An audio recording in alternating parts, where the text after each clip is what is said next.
Hello! Hello! It is Tuesday! It's Tuesday! It's Mario Party. Is that on the right volume? It is! Alright, let's go! Hello, Jade! Hello, Blue! Hello, Antonio! Hello! Welcome in! Hope you're all having a wonderful day! Oh, excuse me. Goodness. I did post in Discord that 1 p.m. start time, and here we are at 1 p.m. I'm a mess. I'm a mess. I'm a mess in distress, but we're still the best. Dressed fearless, say yes. We don't dress to impress. No handicap. Since we're going sandy, we'll go sand, cause we'll go the full 50. We will go the full 50 today. So, there we go.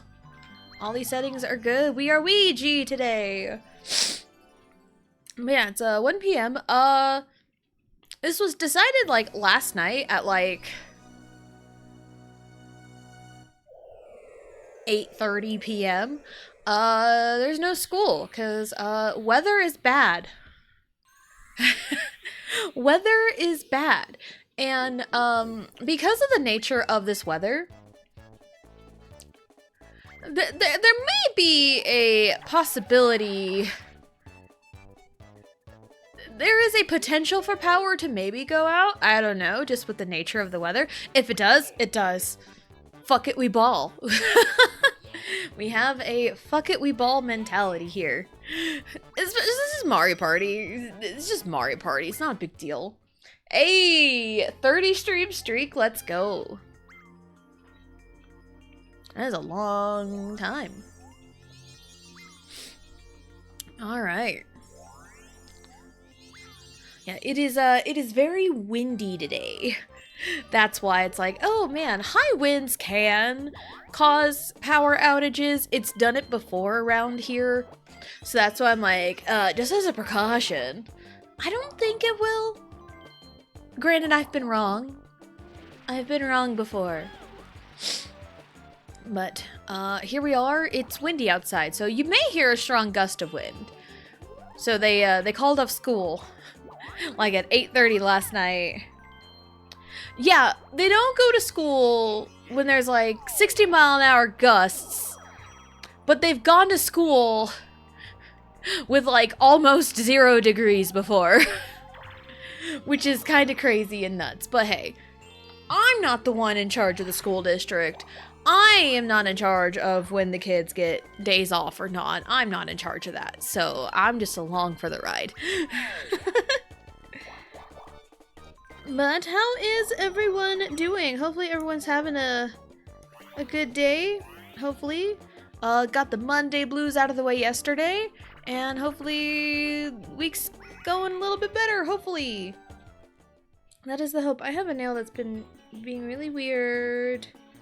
I hate when you have like a nail that you kind of like clip unevenly. And then you have like kind of weird edges. It's kind of what I've got going on right now. I do need to like just clip my nails. But also, whenever I clip my nails, I just go like real short. I clip it real short and then just grows and grows and grows. But also like long nails for me would probably be like average to anyone else.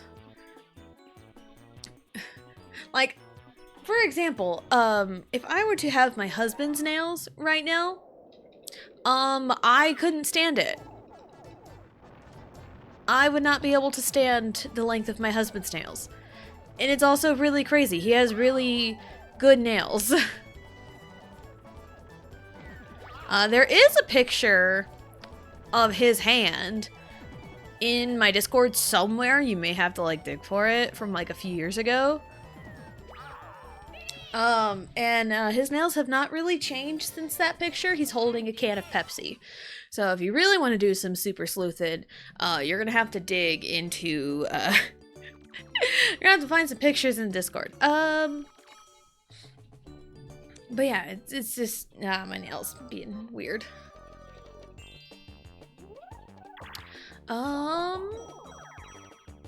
But yeah.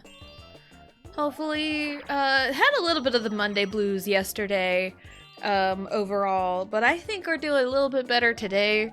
And because got word of, hey, no school.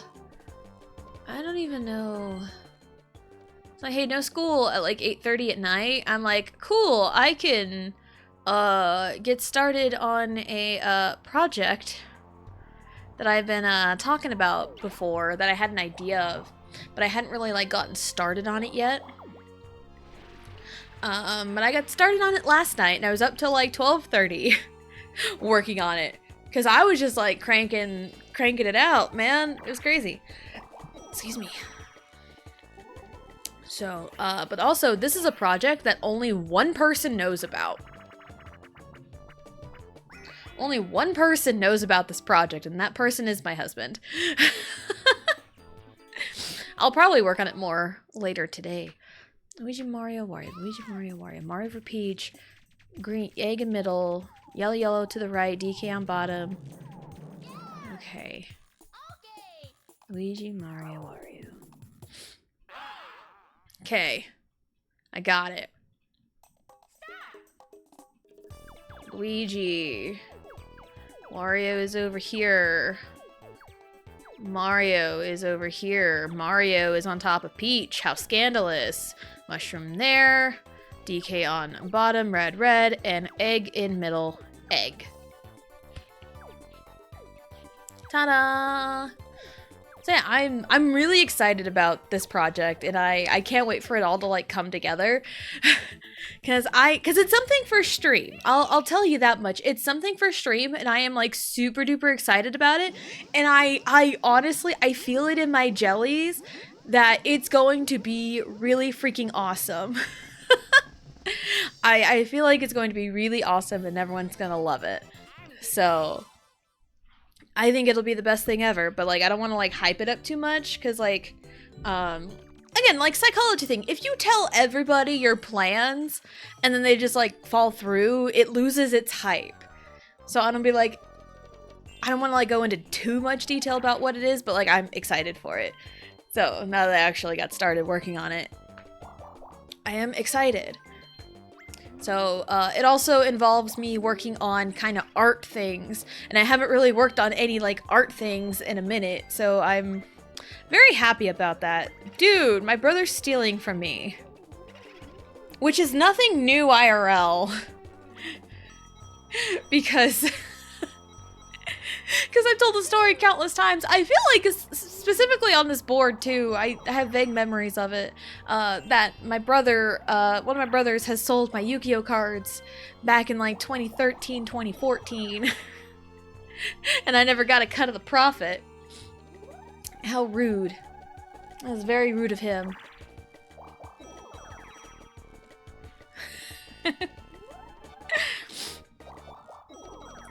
But yeah, my sibling group chat is like kind of semi-active.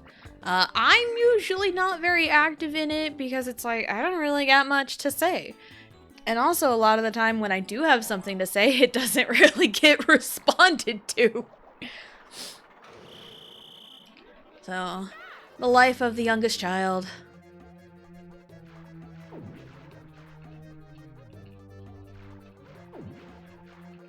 Some say the youngest child is the best.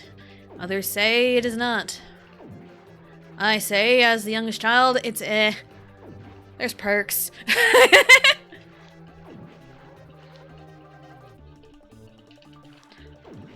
Damn, Wario just like snuck out in front. Bro.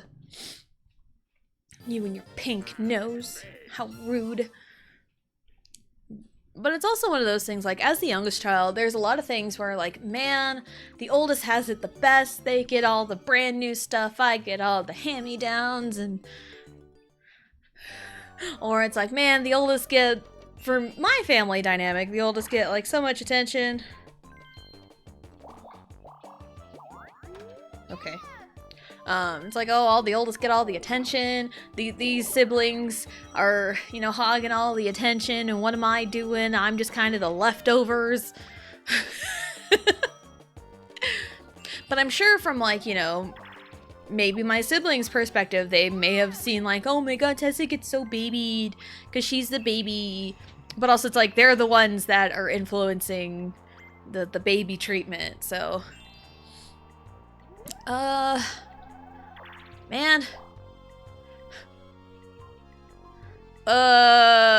Yeah, what's up, Bowser? What up, Bowser? How's it going? Do you sympathize with me and my sibling dynamic, maybe? You're gonna give me a phone? Oh, I love you, Bowser. We love you, Bowser. Oh, yes, we do. We love you, Bowser, and we'll be true. If you're not helping me, I'm blue. Oh, Bowser, I love you. That is stuck in my head. I mean, it's just one of those things that I just kind of bust out every now and again because my sophomore year of high school, my high school did a production of Bye Bye Birdie, and I got cast as like one of like the groupies, I guess you can say. My character's name was Nancy. And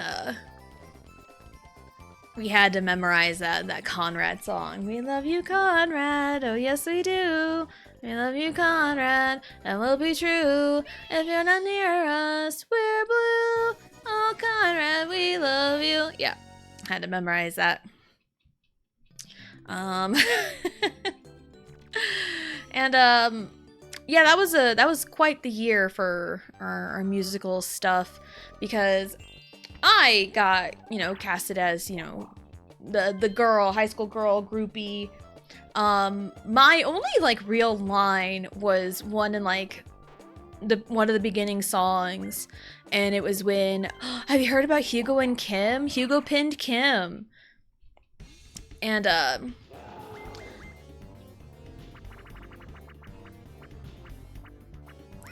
we had to like kind of change it a little bit with different characters singing, because in the original I don't remember who gets on the phone first, but we had to change it to like Ursula. Ursula's like kind of like the head honcho.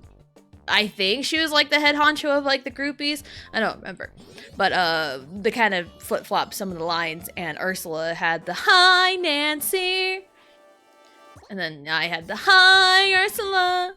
What's the story? Morning glory. What's the tale, Nightingale? Tell me quick about Hugo and Kim." That was my only real solo part. It's always Motorooter. What are we doing? It's always Motorooter. Yeah, that was like my only like real solo part. And there was problems with the rest of the cast because they did not know their lines. So pros to not having lines. I did not get chewed out for not knowing my lines. It was not my fault. It was not my fault. Oh my god, I'm so bad at Motorooter. Wario is so far ahead of me. Like, oh my god, because I keep hitting the stupid thingies. I'm so bad at Motorooter. So yeah, we had a bunch of people get chewed out for not knowing their lines, and then it didn't apply to me because I didn't have any speaking lines. It was fantastic. It was, but also it's one of those small town production, typecast to all hell. Popular kids always got the lead roles, no matter how good they were. That was also kind of prevalent in the casting decisions for Into the Woods. I didn't participate. I didn't audition for Into the Woods my junior year, mostly because like I was taking chemistry and I really wanted to focus on that because I knew chemistry was going to be tough. So I tried focusing on that, and I had chemistry and then golf, and it's like if I wanted to do, you know, Into the Woods on top of that, it was, you know, a little bit more intensive, I think. I did go and watch it. I did go see one of the shows for Into the Woods, and it was really fun. But of course, the most popular girl at the time had the lead role. So, of course, right? And then my senior year, we did Beauty and the Beast. Well, there goes me. And I kind of had a few different roles. I was kind of like a glorified extra, I guess. I wasn't an understudy for anybody, which was awful. But my main role was a wolf.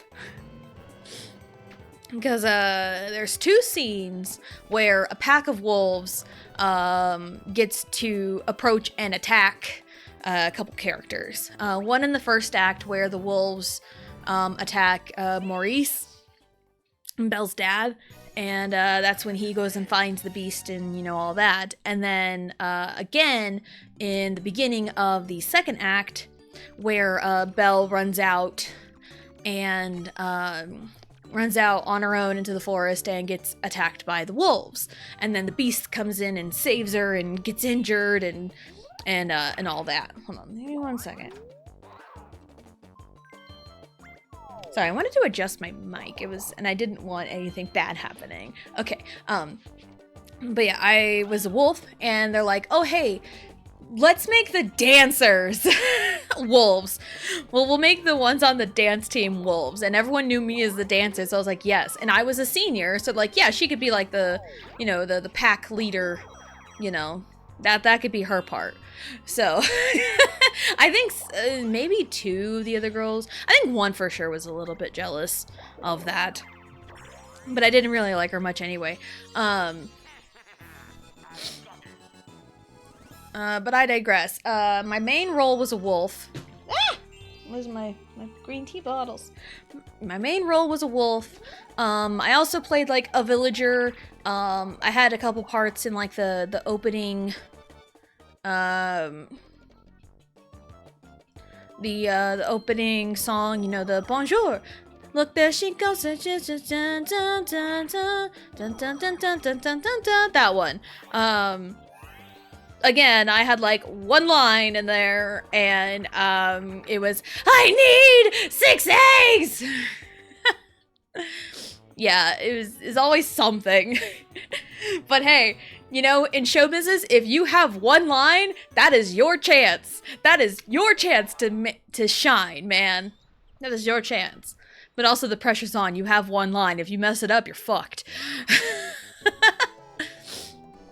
But also, you know, being a villager, I was also in the, like, the bar scene with the Gaston.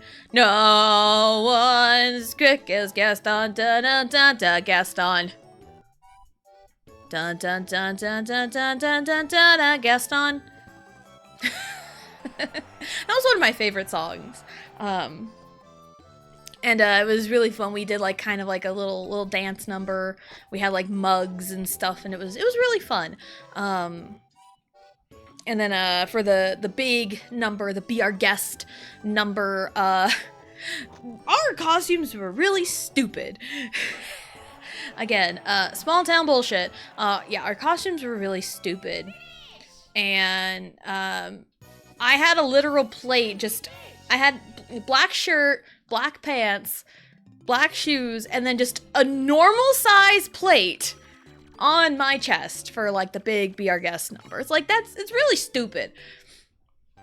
And then I want to say, during the production for the elementary school kids, because whenever we did the productions, we had a Friday daytime, Friday night, and Saturday night. That was, those were our like shows, and the Friday daytime was for the elementary school kids. So they got to ride the bus over to the high school, middle school, because they were all kind of all together, to the auditorium, and they got to watch the production. And of course, Beauty and the Beast, people are gonna get excited over that. And I think during that one specifically, the gal that played Mrs. Potts, I loved her. She was one of my friends in high school.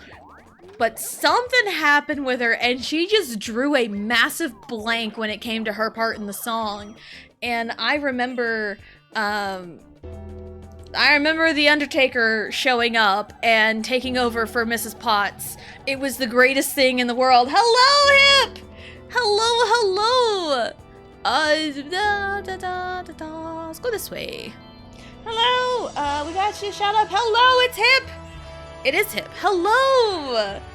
Coming in with the raid. But no, it wasn't The Undertaker taking over for Mrs. Potts. No, I remember, because I knew the words to the song. I tried to help her so bad by kind of singing out loud the lines for her. But hello, Raiders, welcome in. My name is Tessa Jane. I am a variety streamer, and today is Mario Party 3. I was just talking about the roles I had in high school musical productions. But hello, Hip! How are you? How was your stream? What were you up to? And if you have stuff to do, you have stuff to do, but thank you for the raid. Hello, it is Hip. That username is like just so simple. It tells you exactly up front. It's Hip. Yes, it is. But yeah, I was talking about my senior year. We did Beauty and the Beast and all the different roles I did. Because again, I was kind of like a glorified extra. My main role was a wolf. But I did all the extra stuff too. I was also a villager and everything, and it was the whole thing. Balatro, and now I'm gonna get ready for the gym. Let's go! Gym! Get swole! I know, the gym's for a lot of different things. Awesome. I have heard Balatro is really, really good and really, really addicting. That is what I have heard. I've seen very little of Balatro, but I know a lot of people really like it. I want a standard item. I swear. Okay, that works. That works. I mean, I was just talking about the time during one of the daytime shows for the elementary school kids. That our Mrs. Potts, the gal that played her, she was one of my friends, but like she just drew like a massive blank when it was her part, and I tried to help her out because like I knew the words, like, hey, I'm trying to help you.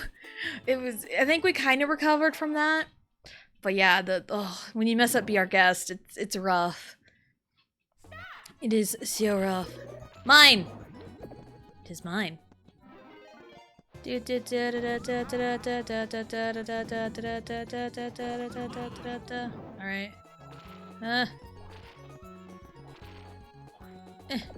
No! No! Mine. Haha! Whee! Oh no! Thank you. Alright. Too many hours in the Balatro. Anyone that I know has played Balatro will probably say that exact thing. They put too many hours into it, which is why I'm like almost scared to like try to know more about it because like I don't want to get addicted. But yeah, also I don't remember which production it was, but I almost fell off the stage one time. I almost fell off the stage. Because the scene in like the second act where the wolves try to attack Belle and Beast comes in and saves her.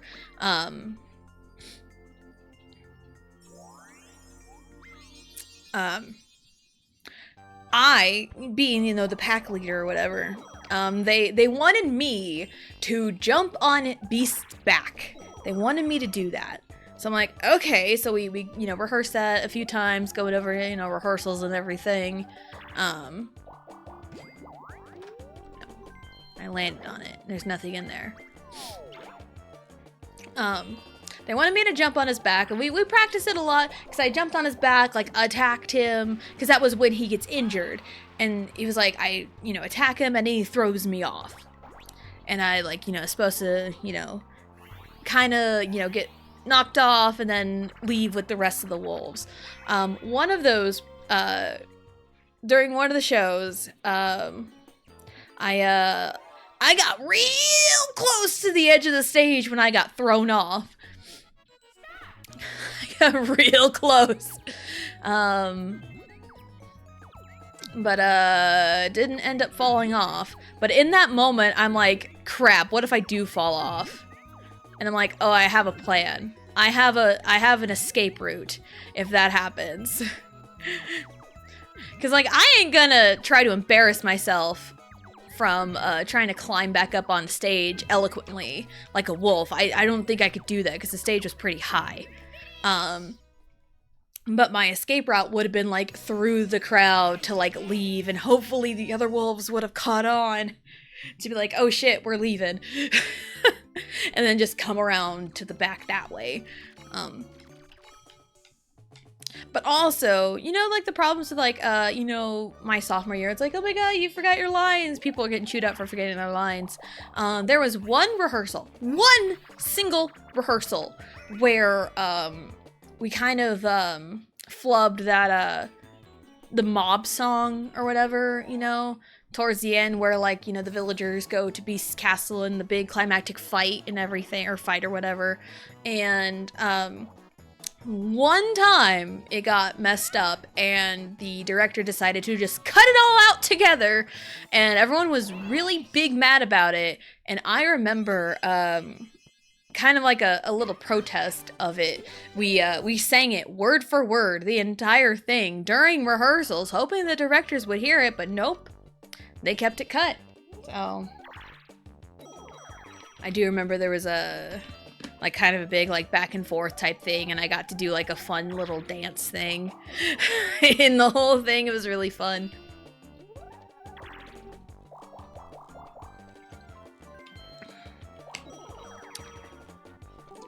But yeah, again, when you're in a small town, the most popular people always get the leading roles. Doesn't matter how good they are, that's just how it is, which really sucks. But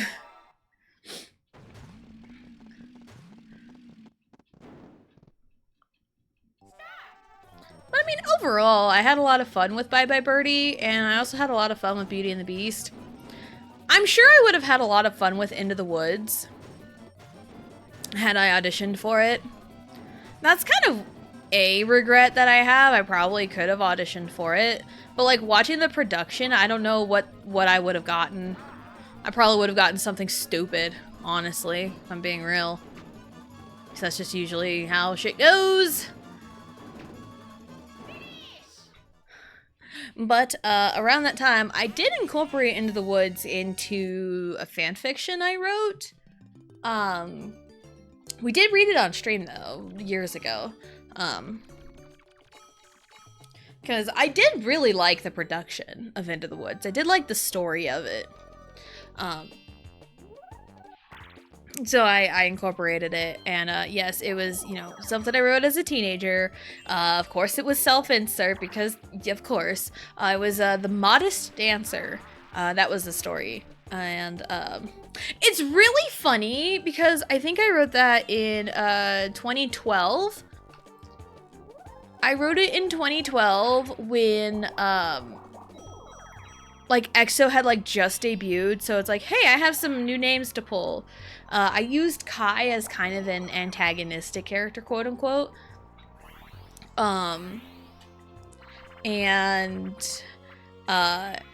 It's funny because I had the cast of, you know, high schoolers do a production of Into the Woods, and I had given myself, quote unquote, you know, my self-insert character, I gave her the role of the witch, because I thought that would have been, you know, kind of something, not like the main character, but, like, you know, something like that, something different, because I liked the witch's character. I liked her character a lot.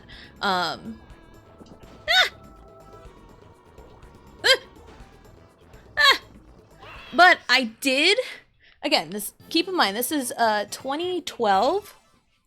I did cast Kai as, like, the big bad wolf, which I somehow predicted the whole wolf comeback, which was really funny, like, a year prior.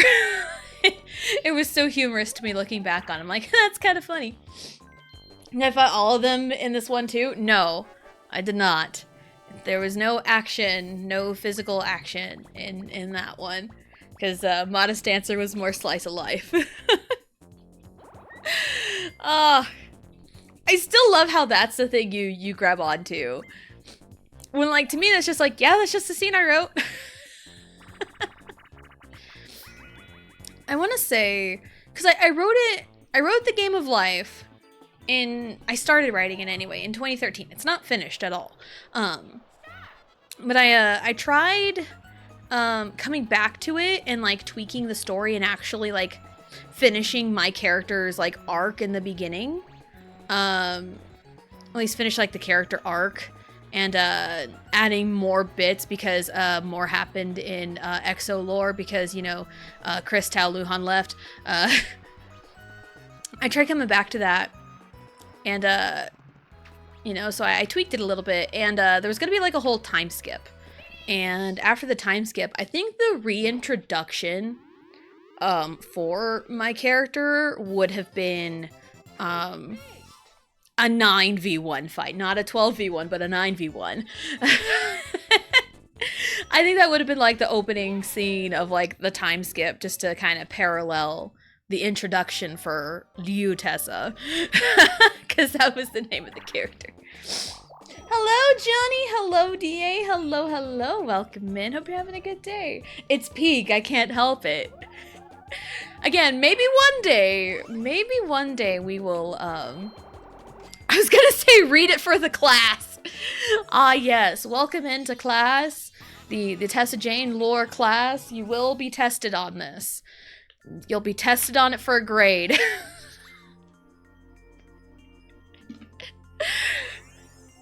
Now everybody turn to your textbooks to page 72.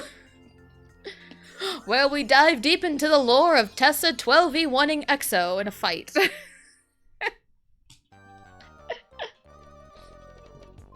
I want revenge.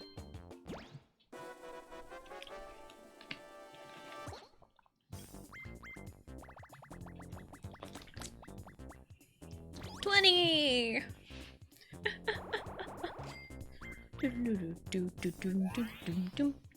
Also, I don't remember like exactly how long the scene was. I mean, also, nothing is stopping me from like looking it up and just reading it. Nothing is stopping me from doing that. I've reached stardom.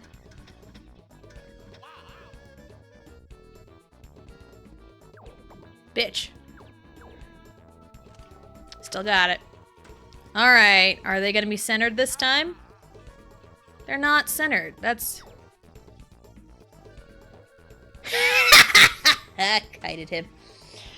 Introduction to Tessa Jane Concepts and Foundations, 3rd edition textbook. Thank you, Johnny. Johnny's on it. He's got the textbook ready to go. Doing great. I am also doing pretty good. Yeah, nothing is just stopping me from like digging it up and reading it. I think I have a snippet for like, I know I have like an out of context fanfiction redeem. And I think one of the snippets I have is from that 12v1 fight. I think. But again, nothing's stopping me. I don't think it's really that long. I don't know. What do you think? Do you want me to read 12v1 EXO? Me fighting EXO 12v1? Is anyone interested in me reading it right now? Because I think I can pull it up on my phone and just like read it out loud. And you guys can just listen like an audiobook. That's what fanfiction reading streams are usually. I can just like make a really huge amount, channel point redeem. Be like, Tessa just stops everything she's doing to read Tessa v EXO. Be like 100,000 points. She'd be like, Johnny, I mean, yeah, Johnny's got the textbooks ready. He's ready to go. He's ready to study. He's ready for that test. That will be for a grade.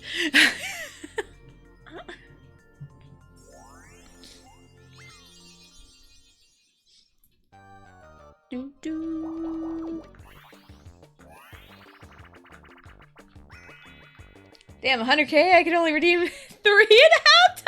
How many channel points do you have?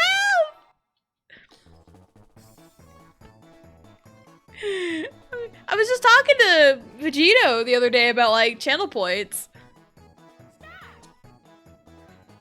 Because he's got a lot, too.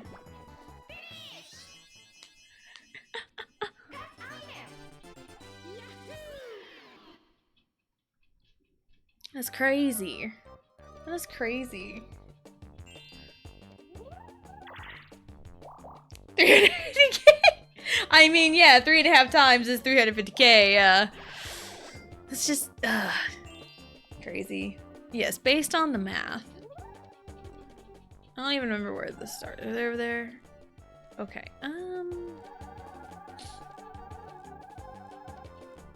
there's no coins in the bank. I have a Bowser phone.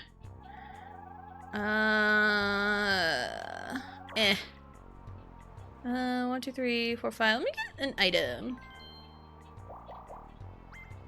Okay. Hello, Toad. I honestly want stars. A dueling glove. What is this gonna do me? What is this gonna do me?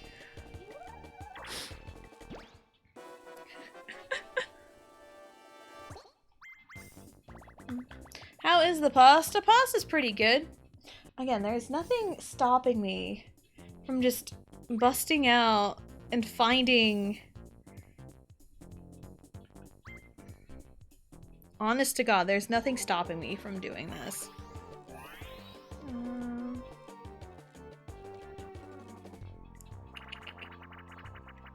See if I can find it for one. I should be able to find it.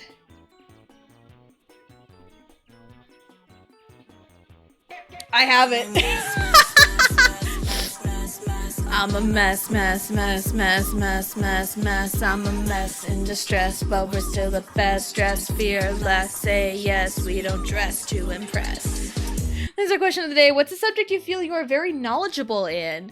I feel like I'm knowledgeable in, like, superpowers and how they work. I'm knowledgeable in K-pop, Mario Party, Boo Goomba Koopa, Boo Goomba Koopa, Boo Goomba Koopa, Boo Goomba Koopa, Boo Goomba Koopa. Third from the left is first from the right. I mean, yeah, nothing is stopping me. It's actually, fairly long. I don't know how many words it is, though. Goomba Koopa Boo Boo. Koopa.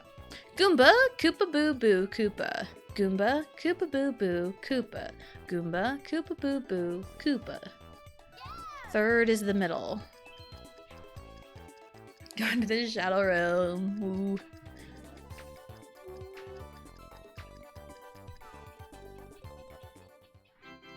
Yay. Let's go. Boo Koopa Koopa, Goomba Boo Goomba. Boo Koopa Koopa, Goomba Boo Goomba. Boo Koopa Koopa, Goomba Boo Goomba. Boo Koopa Koopa, Goomba Boo Goomba. Boo Koopa Koopa, Goomba Boo Goomba. Third from the right. Boo Koopa Koopa, Goomba Boo Goomba. Yay! But yeah, there's nothing stopping me from, like, reading it.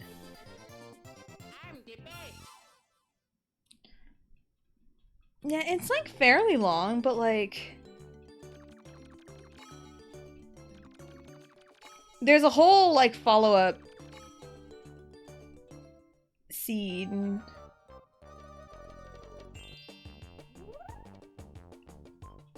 Yeah, there's a whole... Okay, for real, does anyone want me to just, like, read my self-insert OC fighting EXO 12v1? Does anyone actually want me to sit and read it right now? Because, again, I have it right here. And I like looked over and glanced and I thought I saw the word fuck, but no, it was luck. I know Blue would be sat front row seat for it. Cause like I kind of like remember the gist of it, and I also remember when I wrote it. I wrote most of it in high school, and I did tweak a little bit of it maybe. I don't remember if I like really tweaked it. I know I tweaked it grammatically. Okay, we ready? We sat? We're sat. Tessa released a sigh as she looked at the larger, normal house in the middle of nowhere.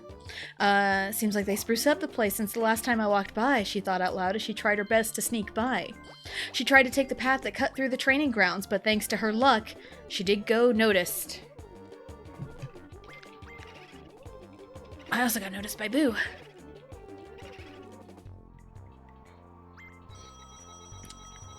What's a pretty girl like you doing in a place like this? She looked up and found a guy leaning on the tree. I hate to break it to you, but my home is just beyond your hideout.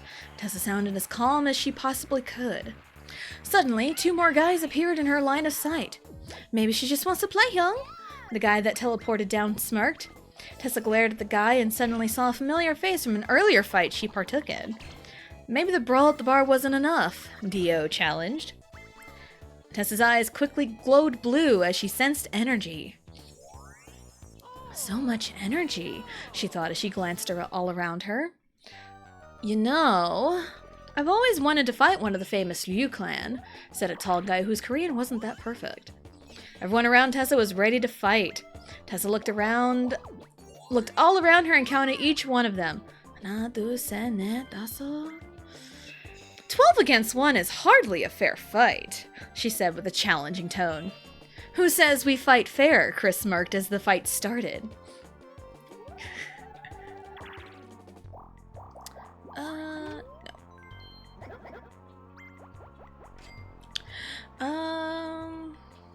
The first ones to run up to Tessa were Tao and Kai. Kai using his teleportation along with Tao using his time. Tessa fended them off with whatever move she deemed fit. In the midst of the mini brawl with Tao and Kai, she caught Sehun and Suho working their way to attack. She used her energy to generate a small shield and a flash of light to get away from the teleportation duo. She fired an energy beam towards Sehun and Suho, but she was attacked from behind by Luhan. Tessa quickly performed a circle kick to try and keep Luhan at bay. Her hands started glowing blue for a brief moment as she started up a combo on Luhan, but ended up working her way towards Chanyeol and Baekhyun.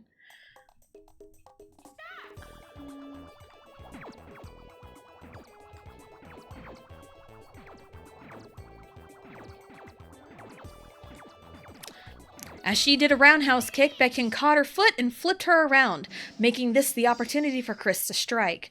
She quickly kicked Baekhyun with her other leg as she grabbed Chris's arm and threw him at Chanyeol.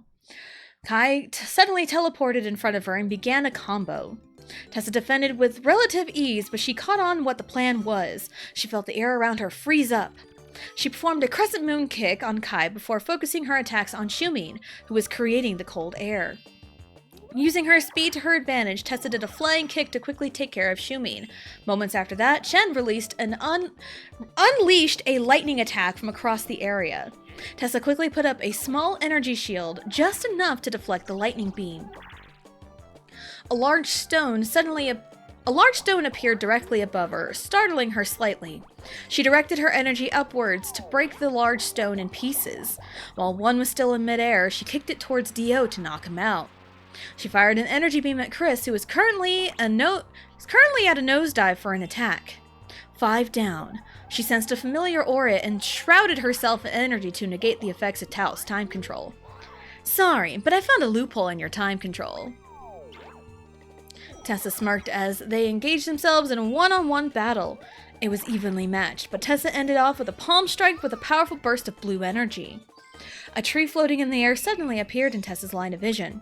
Chanyeol, now! Luhan shouted, and Chanyeol used his fire to ignite the tree. Oh shit, Tessa muttered before gathering a bunch of energy in her hands and fired it towards the hurling tree.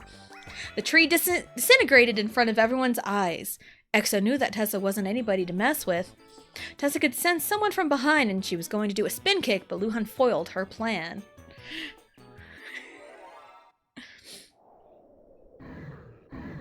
Suho, watch out! Luhan shouted as Suho managed to avoid Tessa's attack.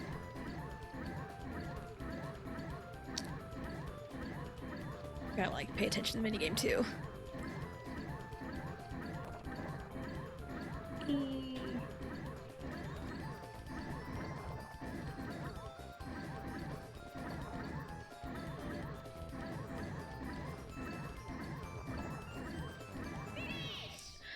The two were now in a one-on-one fight, but Tessa was still fully aware about the 5 others. With an unexpected roundhouse kick to the face, Tessa moved on to the next target, Chen. Chen wasn't much of a direct combat expert, and Tessa clearly knew that. An energy-powered uppercut was enough to take out Chen. A strong gust of wind came out from behind Tessa, and she knew Sehun wasn't far. "You're not fooling me with that wind," Tessa called out as she looked up and blocked Luhan's attack. She grabbed him by the arm and threw him at Sehun, taking both of them out. She released a sigh as she looked around for the last 2. Baekhyun was just a little beaten up, and Tessa caught on that he was very defensive. All while she was taking on Baekhyun, there was a mysterious light that covered the guys. Baekhyun smirked as he saw Tessa's shocked expression. Why do the others not have a scratch on them? Unless... Lei! She thought as she then looked at Lei. Fighting Groups 101. Take out the healer first. Tessa kicked Baekhyun quickly in the face before bolting towards Lei. She pushed past the others as she ran quickly towards Lei. "Lei, she's heading for you!" Luhan warned as he somehow knew what her plan was. Lei was fully prepared, but his strength was no match for Tessa's. With one energy-powered combo, Lei was knocked out. "Now that your healer's taken out, now for the real fight," Tessa smirked as she fended off Chris and Suho, who started launching direct attacks. Tessa was hit by Chris's dragon power, but she quickly countered it by grabbing his arm and flung it at Suho. Hold on.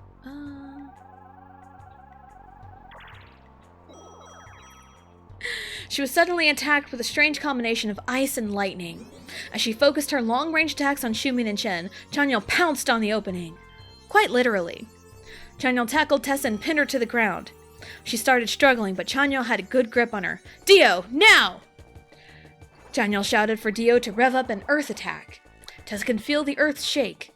She looked side to side before looking Chanyeol in the eyes. "Not quite," she smirked before her eyes glowed a bright blue and firing eye beams, knocking Chanyeol off her. As he fell back down, Tessa rocked back and kicked Chanyeol, launching him pretty far away. Suddenly, she was bombarded by Kai and Luhan. As Kai punched her in the stomach, Tessa grabbed Kai's wrist and twisted it behind his back. She used the other hand to flip him over. Luhan then went for an attack, and Tessa did her best to defend. When she saw Sehun out of the corner of her eye, she figured up a plan. She sweep-kicked Sehun's legs, making him trip, but she caught his arm and threw him at Luhan. Luhan, seeing this coming a mile away, tried to dodge it, but Sehun's velocity was a bit too high for Luhan to react in time. An ice beam then hit Tessa in the back. "Don't think I forgot about you," she called out as she used her energy to launch a counterattack.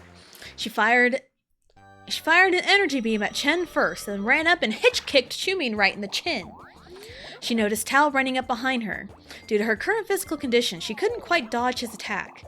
She ended up just blocking it and looked for an opening. As Tao was unleashing a fury of attacks, Dio prepared for an attack while Baekhyun was looking for ways to defend a possible counterattack. As Dio launched a barrage of stones, Tessa quickly positioned herself in a way that Tao acted as a meat shield.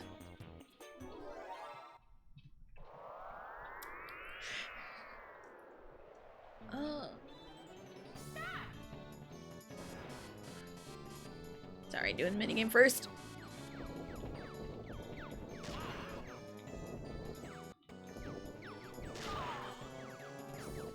Huh.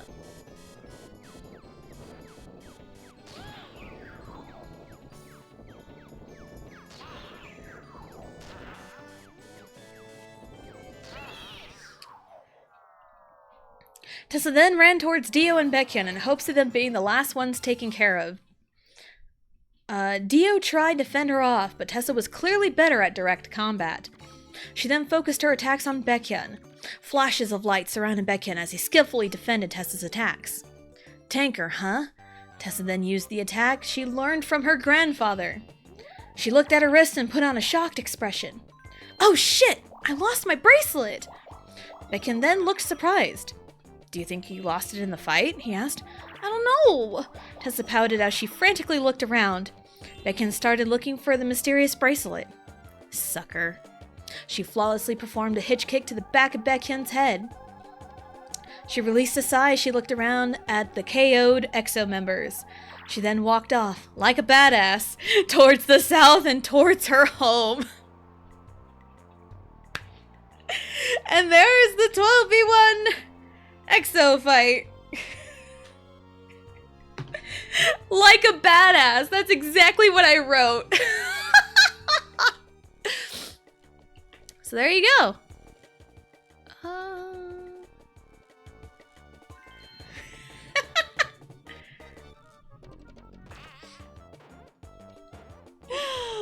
Popcorn, food, and snacks? I hope it was worth it. Hello, my guy. Are you the real one? You are not the real one! I am sad. I am a little upsetty spaghetti.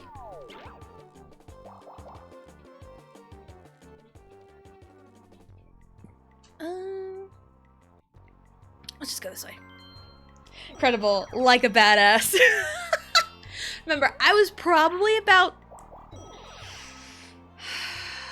18? I think I was about 18 when I first wrote that. I just got reminded of something. I got banned from my first Twitter account in under 30 seconds because me and my mom were bantering IRL and we thought it'd be funny if I responded to one of her posts or DMs with kid yourself. But laughed about it. That's funny. That's great.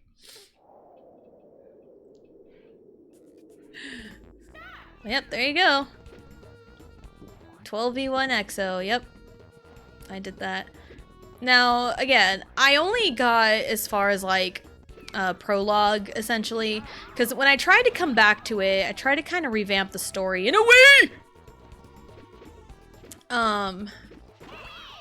Try to revamp the story in a way where I only focused on, like, 3 protagonists with, like, 3 different stories that kind of intertwine, instead of, like, focusing on, like, 5 or 6 main characters at a time. That's kind of what happened the first time.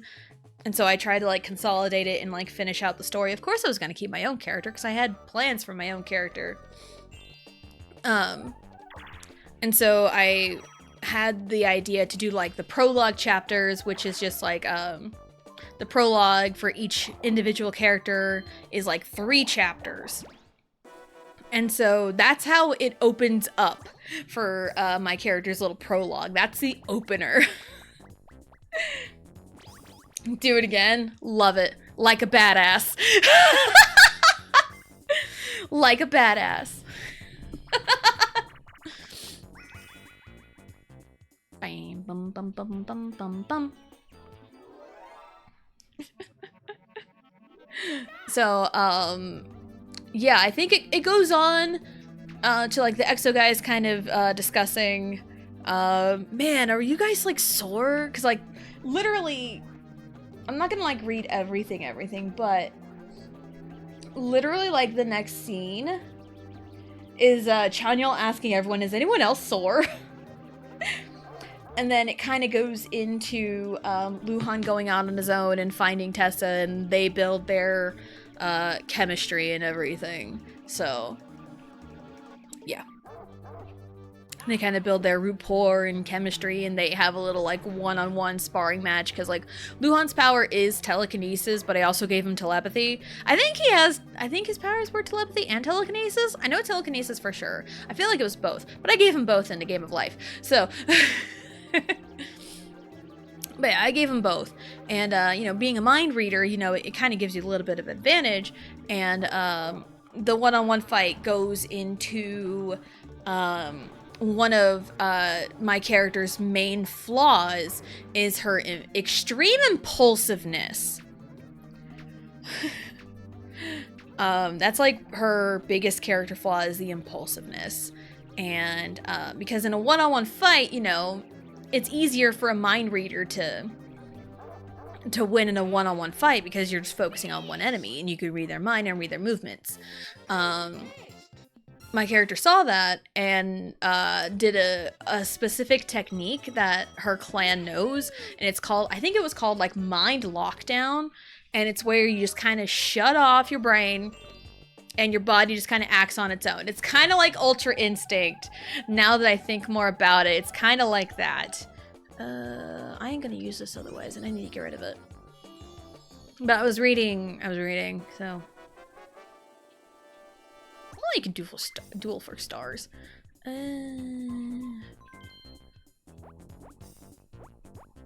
Let's go 40.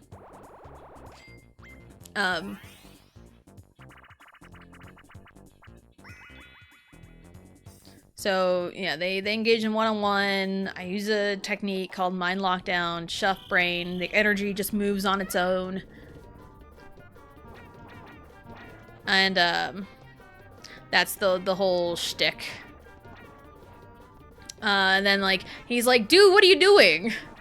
Like, why would you use such a dangerous technique? Because, like, oh, the mind lockdown, after a while, you know, you don't know if you're gonna, like, wake up. And it was just a silly little sparring match that she did it on.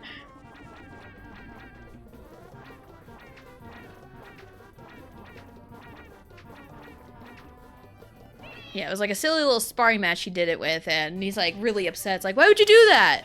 He's like, I wanted to win! And so they build their kind of rapport.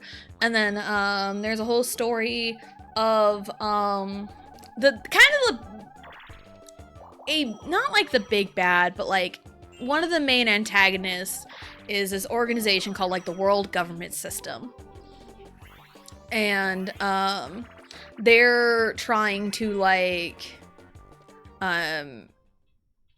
stop the people, try to kind of hunt the enhanced humans. And there's humans and enhanced humans. Enhanced humans are the ones with powers. So it's like the humans are trying to like, hey, you guys are too powerful, we need to stop you or use you for our own benefit. So it was a whole thing. And there was an operation to take people who have energy manipulation.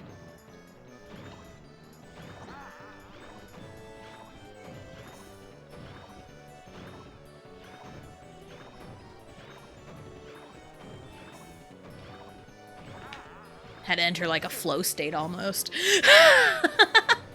So they were trying to steal people, like kidnap people with energy manipulation to take their energy to like fuel like whatever they've got going on. And of course, Tessa, my character, gets kidnapped because she has energy manipulation.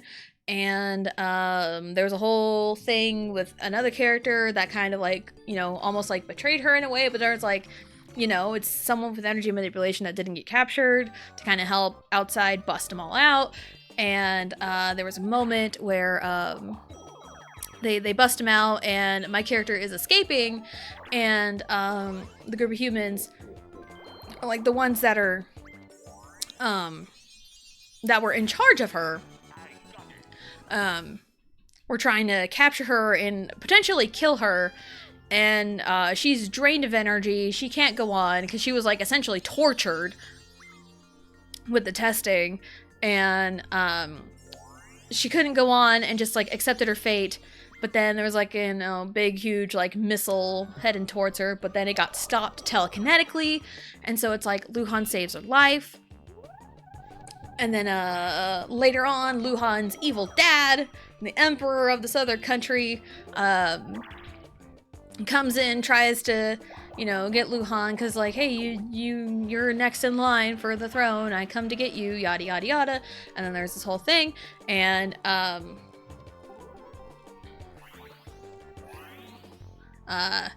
there's this whole thing where he tries to, you know, take him, and you know, my character comes in and essentially repays the favor by saving Luhan's life because she jumps in front of a spear and gets impaled.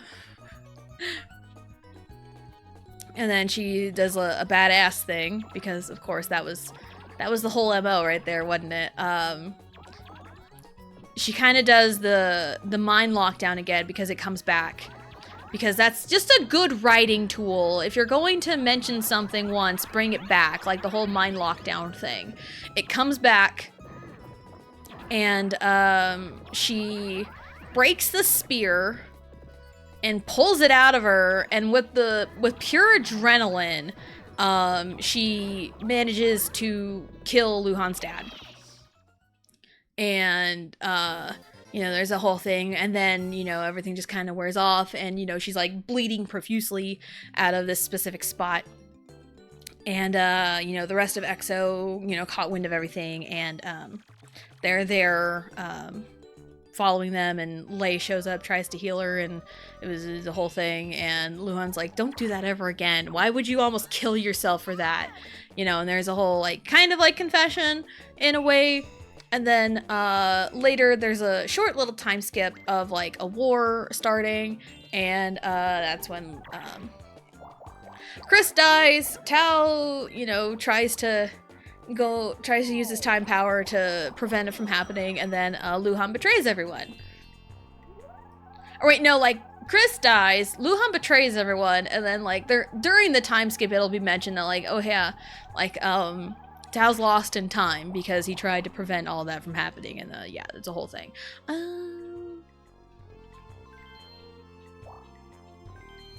So yeah, and like the prologue ends on the Luhan betrayal.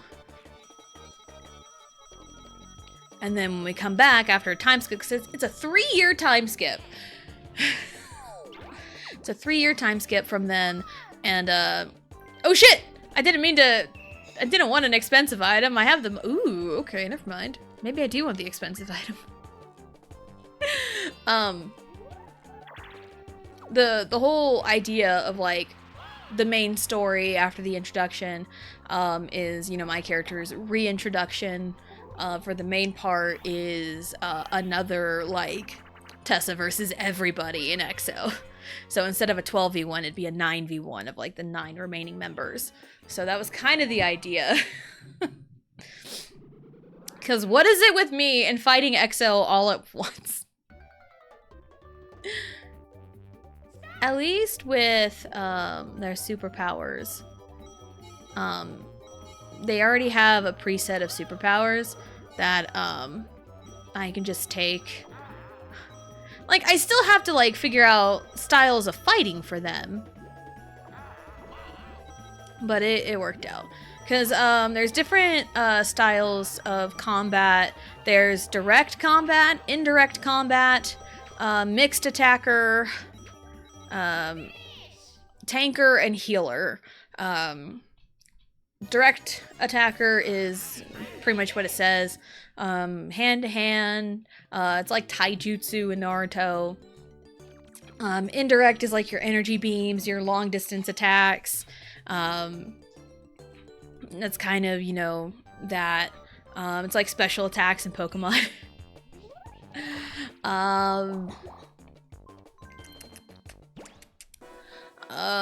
Mixed attacker is a combination of direct and indirect. My character was mixed attacker that can go, direct combat or at a distance. Tanker is defensive specialist. That's what Baekhyun was. Because again, I was like, they need a tanker. Baekhyun. And plus, I like creative ways to use powers. You wouldn't expect light powers to be used as a defensive strategy.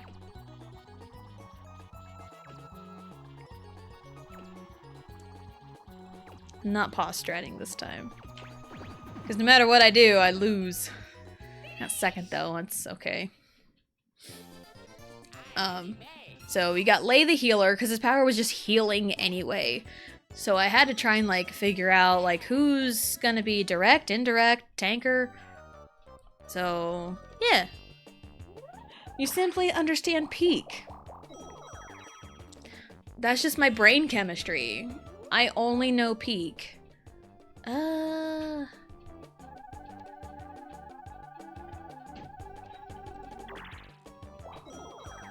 Okay. Again, yeah, my brain chemistry. I only know peak. Nothing else. Nothing else. It's either peak or it's in the trenches. There's no in between. I either write comedy gold, not comedy gold, but like I either write gold or literal dirt.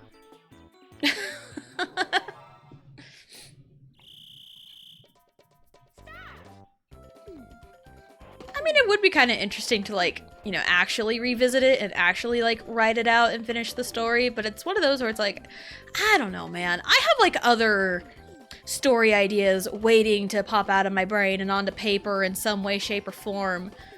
But, like, it's almost like I'm too nervous on, like, what am I gonna do with this?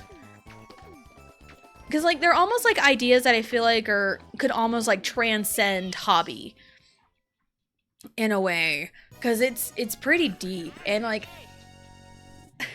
I remember coming up with a specific set of 4 characters when I was a kid. When I was, like, I think between the girls' ages. I was about, like, 7 or 8. I came up with these characters when I was younger.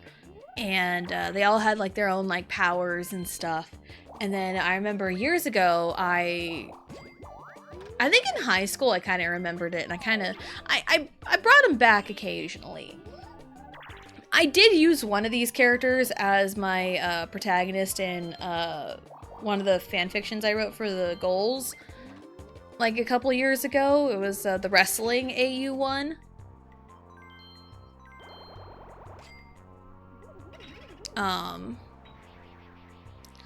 So I did kind of use that character, kind of in its basic form. But I have kind of gone back to it, and, like, I get ideas popping in my head all over the place. I need to not have Wario get to the star. And I don't know. I don't trust that I can get there in a turn. So I'll just go to whichever one's the better one. So, yeah.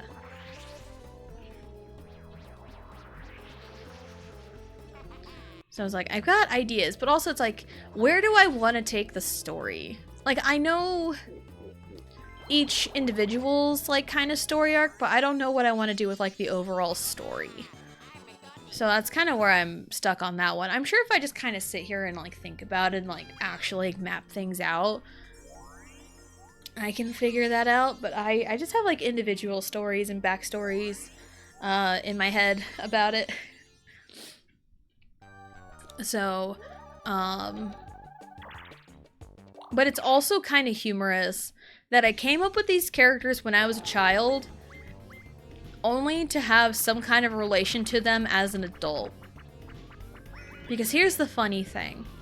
One of these characters I came up with, her kind of superhero, they're not really superheroes, like, and they're not really magical girls either. They're just kind of girls with powers in the story that have, like, combat gear or whatever. Her moniker is Queen Raven, and has, like, powers of darkness, but again, ravens are, you know, pretty dark birds. Hey, there's a certain Gihan that's associated with ravens. And another one of these characters is tall, associated with the color blue, and has cat powers. Came up with these when I was a kid. So it's stuff like this that really makes me think I must have some kind of psychic powers. And it's one of those, I wish I had these, like, drawings when I was a kid, in a way, to, like, actually, like, prove I came up with them as a kid. But, like, no, for real, like, there was a, you know, Queen Raven, and, like, I think she was just, like, Cat Girl. It was just kind of stupid, but I've dropped those. But yeah, there's a, you know, one of the characters has, like, powers of darkness, Umbra Kinesis, and, you know, associated with ravens, and another character that is tall, associated with the color blue, and is a cat, and is a cat, has cat powers. I don't think she's quite a lion. She's not a lion, though. That's the only real difference. She's not a lion. I think I made her like more a panther. Almost. But like that kind of power gets unlocked later for her in like this whatever story I have in my brain. And the other two characters. Why? Why? Steal from Mario! You took his boo repellent away. Why don't you steal from fucking Mario? Jesus. Yeah, the other two characters, one of the girls has fire powers. She has fire powers and super strength. Fire powers and super strength. That was so ass backwards from Mario. Like, he should have stolen my money, but Mario's star. Like, what was the point?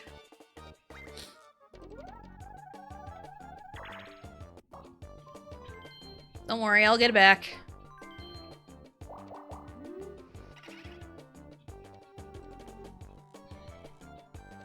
Or I could do that. There we go. But yeah, one of the girls has like fire powers and super strength, and her character story hits kind of deep in a way. I mean, all of them, all their story arcs hit kind of deep. And then the fourth one, because it's a group of 4. The fourth one has powers like a hawk, kind of hawk physiology. So she is a bird. So I got dual wielding phones. So she is a bird. So there's one character that's associated with a raven and has darkness powers. Another one that literally is a bird. And another one that's tall blue and associated with cats. Again, I wish I could make this up. But I'm not. So. And again, like, it's one of those, I need to, like, build an overarching story. Then, like, yeah, it kind of starts with, like, this character's arc, and they kind of, like, overlap a little bit. Like, because I have, like, an order of events, kind of. Like, the leader is, the Raven gal. Like, her darkness powers. She's kind of like the leader of this group. And, like, her story arc would be kind of all throughout, kind of culminating kind of towards the end a little bit. So we get to see, like, the others as character arcs throughout. And it's kind of like a, why did I do that?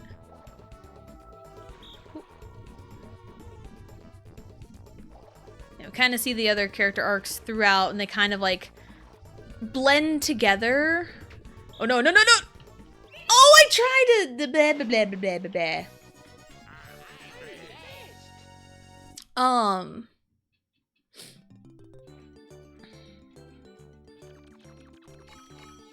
Anyway, like, her kind of story would kind of, you know, culminate at the end, and like everyone has like their own story arc throughout, and it wouldn't just focus on the 4 girls, because of course, yes, I do have kind of a parallel. I do have like 4 guys kind of there too, and yes, they will be shipped together for sure.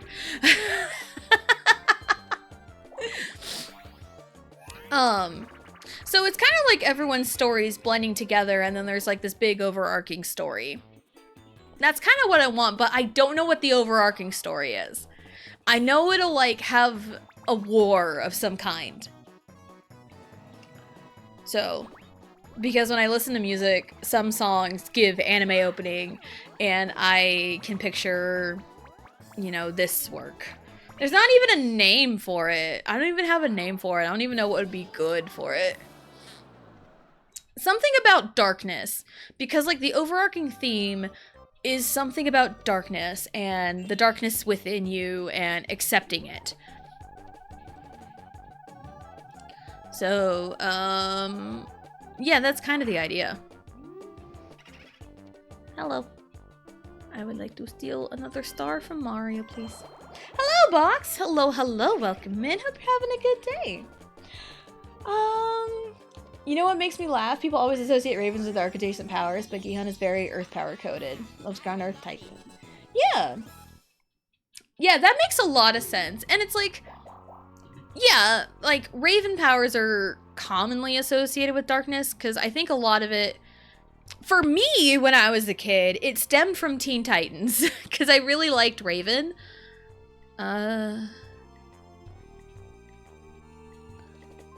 Yeah, because I really liked Raven. Like, Starfire was my favorite, but I also really liked Raven. And that's kind of what I based this character off of. So, it's kind of that. But it's probably one of those, I'll, like, drop, like, their monikers, because they were very child-created coded, like Queen Raven, Cat Girl, Fire Ninja, Hawk Girl. Like, I mean, come on! They weren't creative in the slightest because an 8-year-old named them.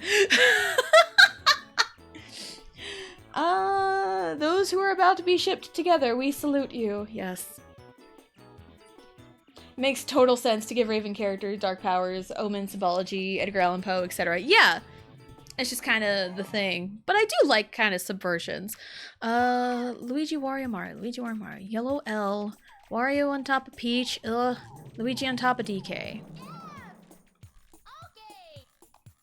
I didn't look over on the right, so I'm screwed there. I didn't see where the green was. Luigi. Was it Wario Mario?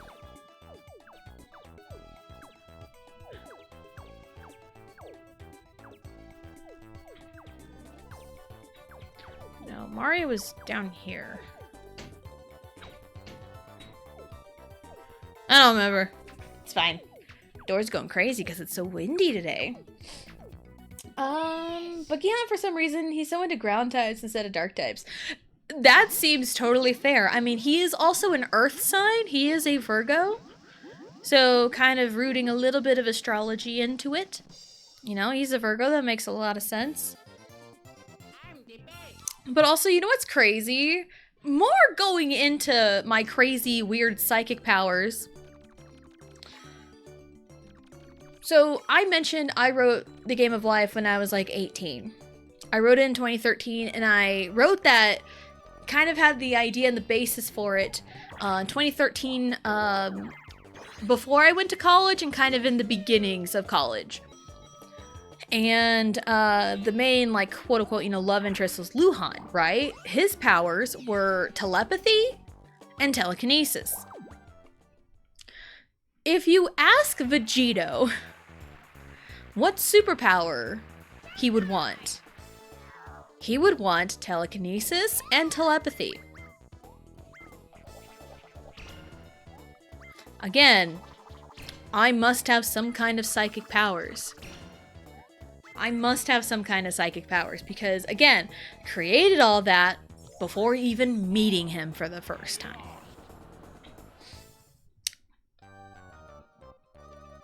So, yeah, there's reasons to believe I could possibly have psychic powers. Just in, like, the unintentional ways of the psychic powers. Who do you think? You're so right. Yeah, like, Gihan's an earth sign. My husband's an earth sign. They're both Virgos. So, like, I feel like everyone kind of has, like, something that they kind of associate with in a way. Like, I feel associated with water because I am a water sign, even though I live nowhere near a large body of water. My god, if I rolled a 3, that would have been devastating. Alright. So, yeah. Like, maybe one day I can figure out what to do about, like, my story here. Again, it would be called something darkness. Something about darkness. Because that's kind of the overarching theme. Like, everyone's got a little bit of darkness, right? You know, no one's, like, completely, like, pure and completely 100% good, you know? But, like, the idea is to, like, have some kind of embodiment of darkness kind of throughout and have them learn to, like, you know, accept themselves in a way. So it's kind of the overarching theme, but like I don't want to go too much into detail because again, like what if I do end up writing it? I don't want to reveal my cards too soon.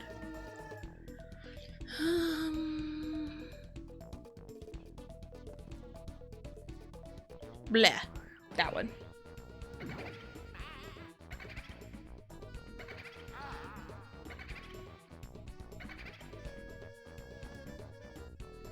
So, yeah. I don't remember if I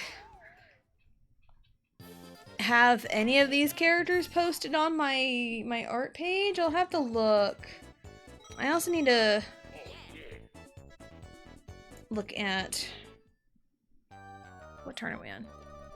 I don't know what turn I'm on. Probably halfway, right? Yeah, we're halfway.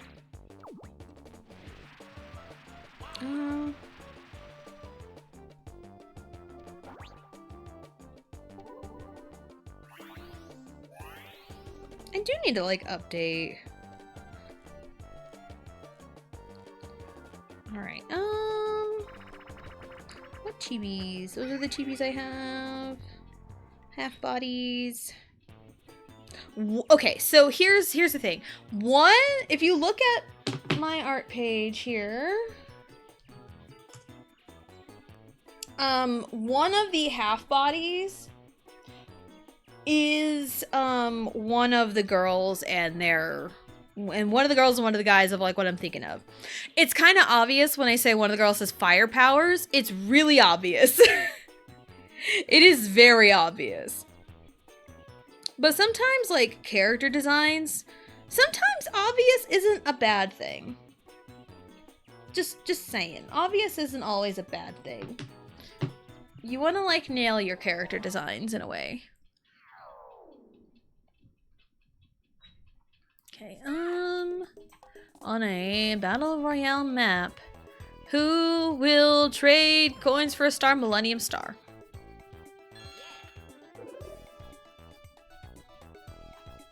How many coins do you need to purchase? Oh my god, I was gonna press A. Wario, you bitch. He pressed B for bitch. Who? Mario, because Peach and Yoshi are not here. What is the current record? 53. Or 5340. What? Huh? What?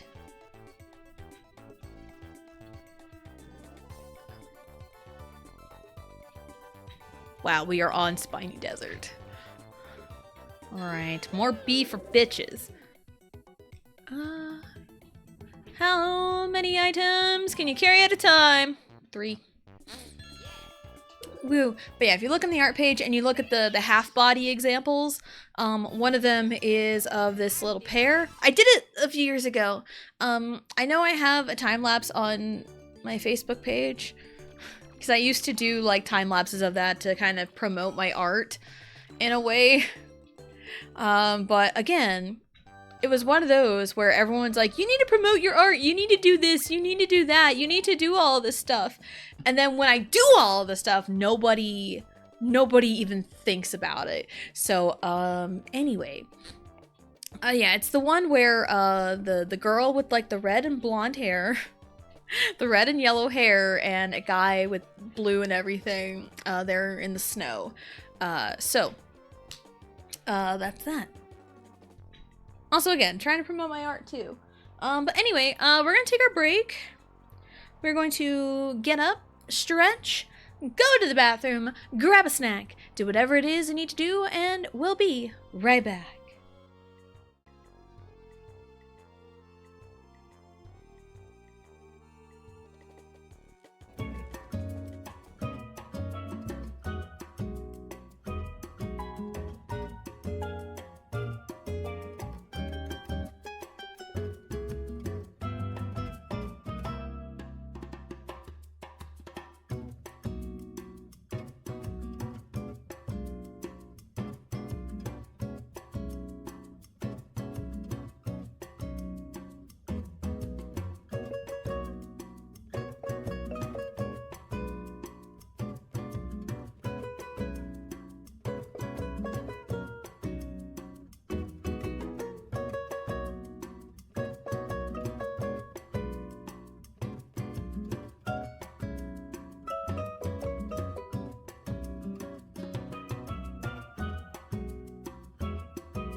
All righty, we are back. I don't know what's been going on with OBS lately. Anytime I press the button to swap scenes, it's like, what did you want me to do again? Anyway, we're good here, I believe. So, thank you for all the links, Johnny. Thank you. All right. Want to hear the reading? I didn't get to answer because computer froze. Oh no! Oh no, not the computer! I know it will always be in the VOD. I might make a highlight of it so that way it's immortalized. I might go back and do that because it's way longer than a minute. So I might make it a highlight so it's there. So it'll be there forever and ever and ever and ever and ever and ever and ever and ever and ever and ever and ever and ever and ever and ever. Anywho, like a badass.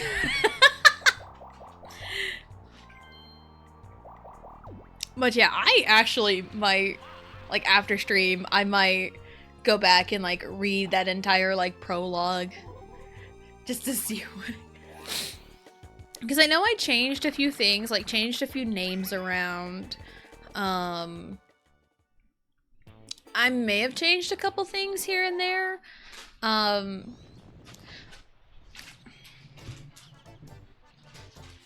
But I think most of it was like relatively the same. And I know where like the new stuff starts in terms of like more recently written. Because I think I came back to like it was either 2016 or 2017 when I tried coming back to it and started writing some stuff. So it's been years when I thought about it. Guys, what are you doing? Guys, what are we doing? My god. Ridiculous. Ridiculous. But, yeah. Cause it might have been 2017. And it's one of those, I was in a weird state and I let some people kind of influence, what I wanted some people's powers to be, and I should have just went with my gut on things. Cause I said, like, I wanted to have, like, 3 protagonists. There's my character and then 2 others. One of the other characters, her dad worked for WGS, which is, you know, I established was like the big bad. A big bad. Not the big bad, but a big bad. An organization that's like, says like, anyone that's an enhanced human is bad type things. And, it's one of those, the character, her name's Kina, I think, is what I named her. She had discovered at one point that she has ice powers. She has ice powers. And, but like her parents don't know because their parents are so against people with powers. But then later they do find out, and there was an incident and her parents get killed. And so she and her friend, it's one of those like childhood friend tropes, and who was Suga from BTS.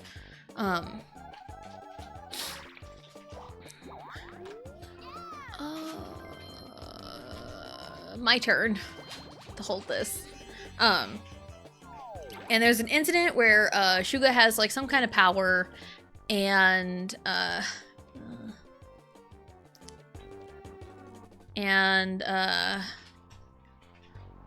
kills her parents.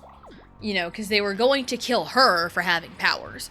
So this is one of those like kill or be killed type incidents. And the whole situation was real bad, and Suga had felt like immediate guilt and ran away, leaving Kina behind. And he kind of goes off and is like, you know, all depressed and shit. And then Kina runs off and finds this group of bandits and tags along with them. Or like, no, she doesn't find the bandits. She finds Girls' Generation and trains under Jessica, who has ice powers, because she was nicknamed the Ice Princess, so I gave Jessica ice powers. Anyway, she trains under Jessica, and I haven't gotten all the way through Kina's prologue at all. I'm only like 2 parts in. So Kina finds Jessica and trains under her to get more familiar with her ice powers. And there's an incident where, again, mirroring real life events, because 2014 was rough in the K-pop community. There's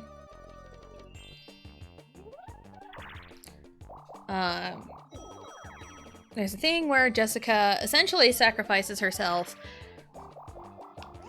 using her ice powers to coat a very thick sheet of ice to stop like a volcano from erupting. You know, I don't think that's realistic at all. But hey, it's my story. I can write whatever I want. I am the ruler of fiction whenever I am writing things. I'm the ruler of fiction, so if you ever think to yourself, does this really make sense when you're writing something? You're the writer. You're in charge of how the universe works. If it makes sense to you, fuck it. You know, it doesn't have to make sense, you know, IRL all of the time. You know? Like, there are some, like, blatantly things that you gotta do your research on, but, like, in a fantasy setting where everyone has superpowers, nothing has to make sense. But I digress. Like, Jessica sacrifices herself for her powers, and you know, and so Kina loses her mentor, you know, essentially. So in the span of like a couple of years, she loses her best friend because he ran away and couldn't face the music and what he'd done. And she loses her mentor. So she's like, you know, kind of alone and depressed, and these group of bandits pick her up and have her tag along, and she kind of finds her own newfound family. And then, like, years later, I know she reunites with Shuga at some point, but then they have, like, a squabble because it's like, you abandoned me, dude. It's like, you know, yeah, I was gonna get killed, and you know, killed him before anything else, but it's like, dude, you ran away without saying anything about it.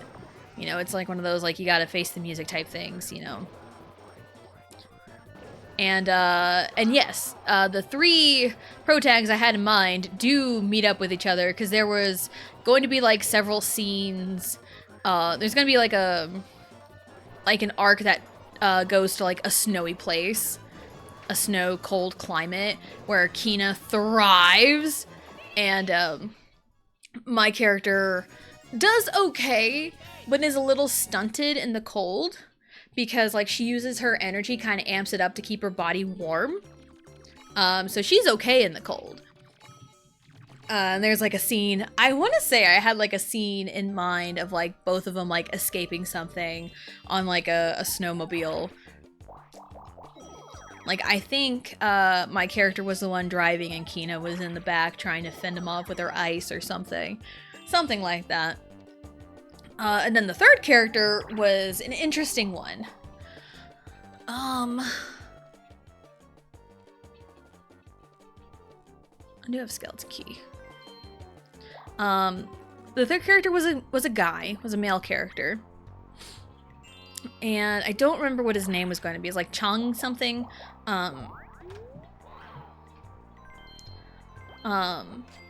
And his story arc, he started off as human.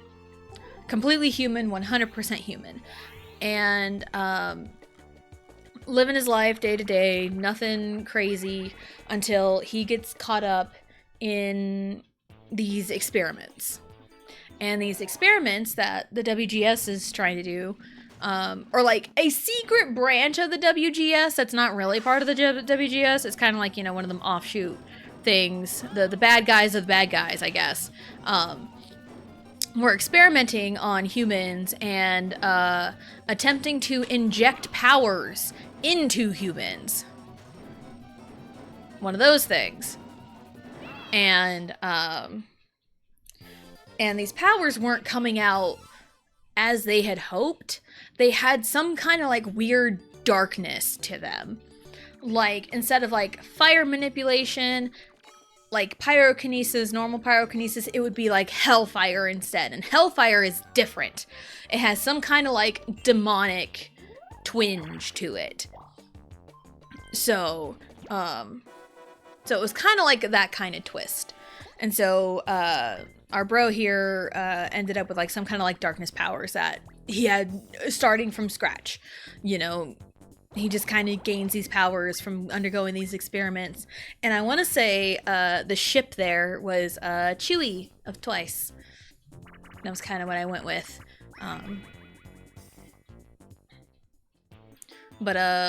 Yeah, his story is like, you know, captured and experimented on, you know, having powers injected into him and everything. But then, like, the whole story starts with him because he and another group, him and the group that he's with, bust out. And they try to figure out how to survive now that, you know, the world government system is, you know, against them now because they're not human anymore. So it kind of creates that conflict.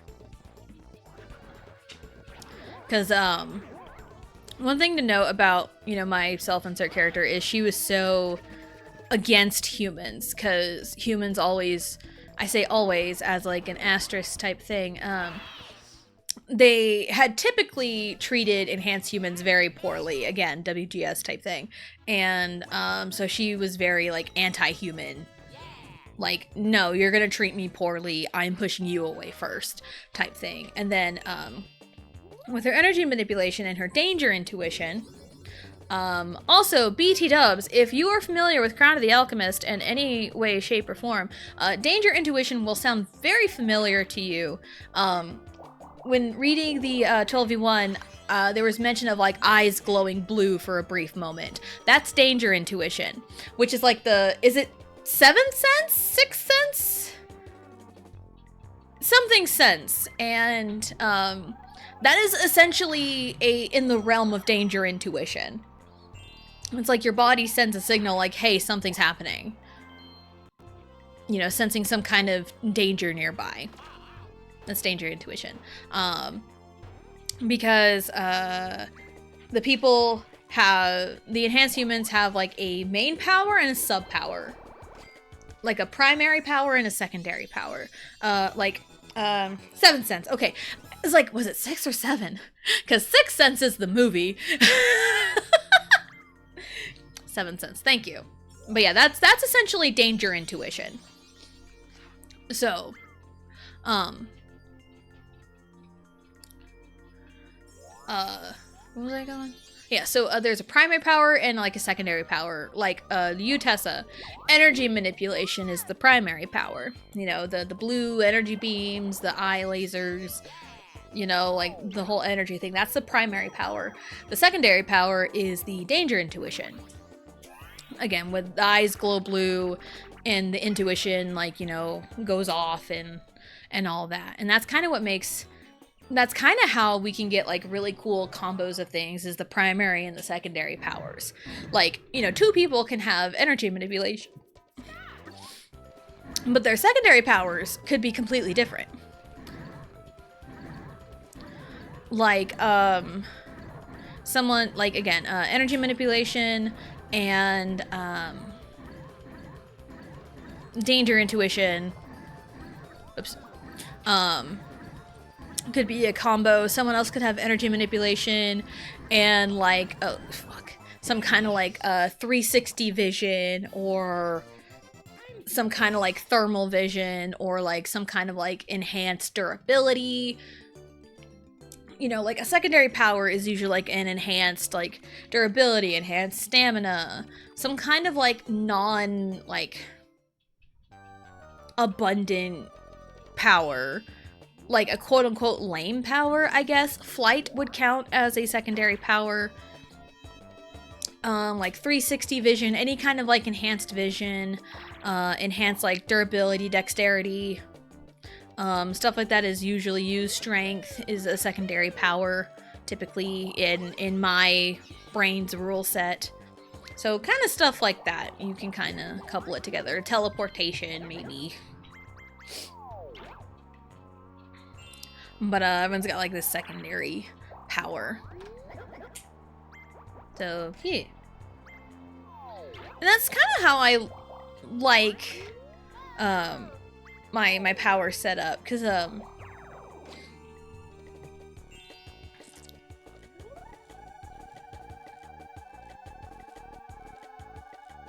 sorry, Riley woke up from her nap. She's been out since like 12:30. So, she had a pretty good nap.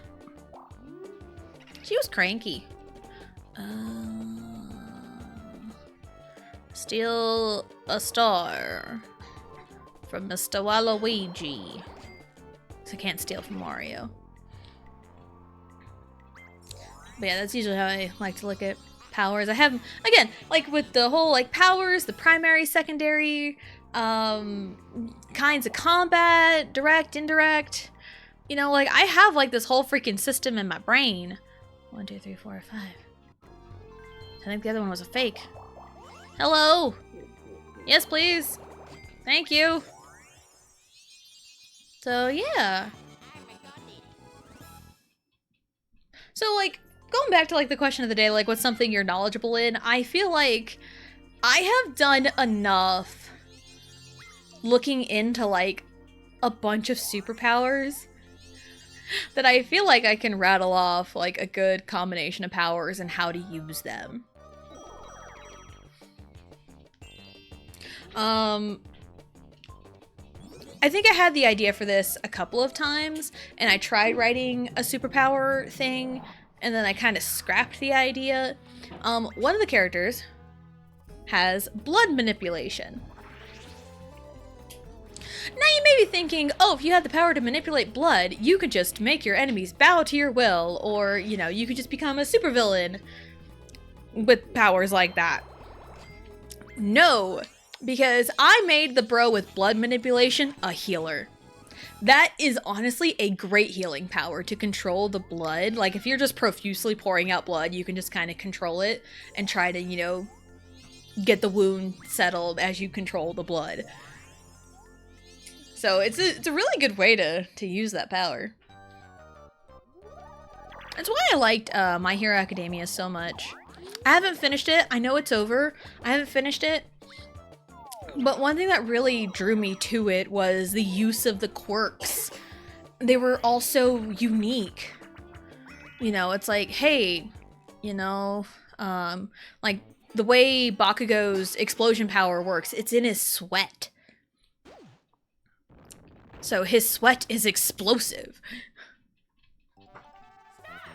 And he can kind of use that to control it and hone it.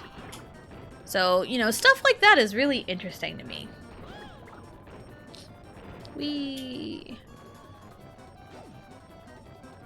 Like, Todoroki is pretty much cut and dry. Half, you know, half fire, half ice. But he was kind of, my brain went to produced. He was produced that way. No,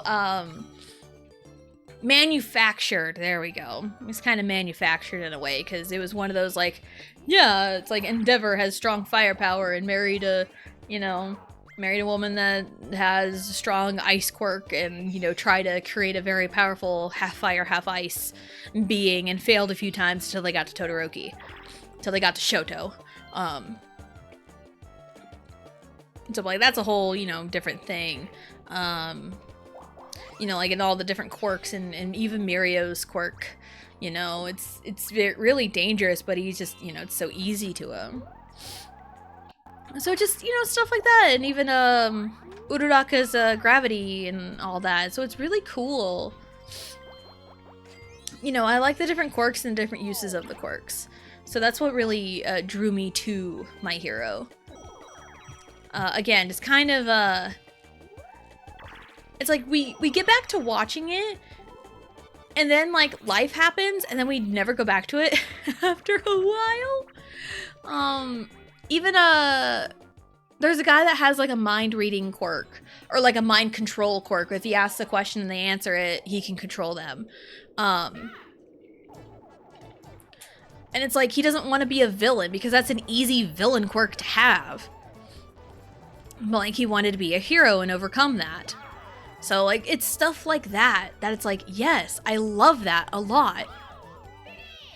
So, yeah, I like taking the powers and using them in, like, unique ways. Like, I tried to write another story of, like, BTS and, like, a choose your own adventure type thing, but I had Jimin with fire powers, but he was only direct combat. He didn't have any indirect combat whatsoever, so he could only, like, really use his fire power real close up and kind of use the fire to, like, enhance his physical blows.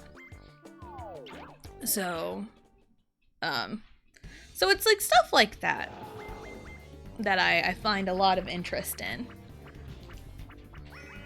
And that's why one of my favorite questions to ask is, like, if you had any kind of superpower, what would it be? And how would you use it as a follow-up?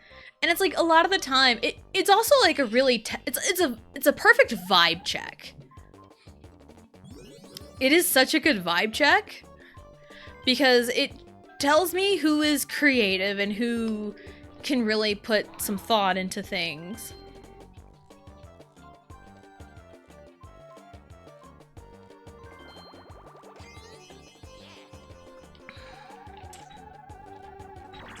So, like, if I asked someone, like, hey, if you had any kind of superpower in the world, what would you use and why?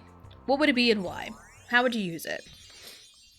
A lot of the time, people are like, oh, I want to fly. Oh, I want to teleport. Oh, I want to, you know,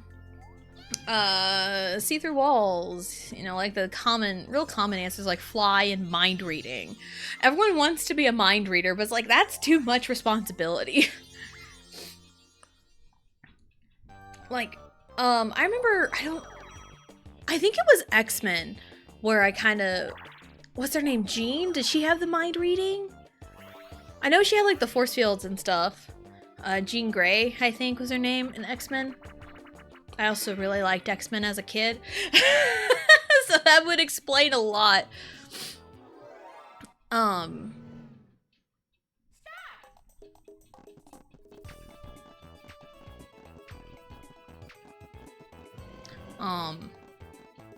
But I specifically remember like an episode of something, and it was like someone getting like mind reading powers, and it was like uncontrollable, and it was uncontrollable, and like she could like read the mind of like literally everybody, and it was like very overwhelming to her. So it's like, if you want mind reading, there's like a lot of control and finesse you have to have with it, or else you're just gonna get like overload of everybody's thoughts if you can't get a handle on it. So it's like, if you really want mind reading, you really gotta think it through. Hello, Roxas. Hello, hello. Welcome in. Hope you're having a good day. I know flight's a good one. Teleportation. Well, teleportation is a very common answer. It is also fairly practical.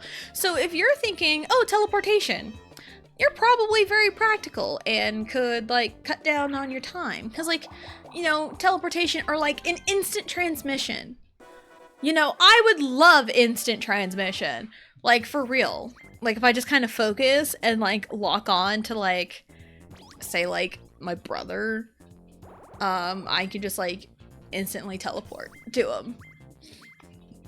Save money on gas. So again, there's like, while there are some answers that are like very common, there are answers, like, common answers aren't always bad. But sometimes it's like, that's boring. Like, if you just want to fly, that's boring. It's like, oh, you want mind read? Are you really up for that? Like, do you know the logistics of all that, or do you just want to be nosy and see into people's minds? I don't think anyone wants to read my mind. Like, get out of my brain. My brain is only my own brain. Get out of my thoughts. But again, my husband said he wants telepathy, but he's really good at reading people. I will say that. He is very good at reading people, so, which also makes him pretty good at first impressions. Like, he can gauge you pretty well after meeting you the first time. The first girlfriend Dad had after Mom died, we met her for the first time, and immediately my husband did not like her. Immediately he did not like her because of the way she treated Allie. And was just like all over forcing everything she knew upon us, and like she just met us. So it was real bad. Like, he did not like her at all. So, and it's really hard for him to get over the first impression without like any actual effort or any clearing of any misunderstandings. So, and like, he'll admit when he's wrong, if he's wrong, you know, like, he'll admit it. Oh, man. I'm a mess, mess, mess, mess, mess, mess, mess. I'm a mess, mess, mess, mess, mess, mess, mess. I'm a mess in distress, but we're still the best. Dress fearless, say yes, we don't dress to impress. Ori is probably going to use his lucky lamp. I probably could have tried to take it. It's fine. My foot is my mind. Yes. Just 23 hours. No big deal. Next one, make some rocks pans. Nice. Nice.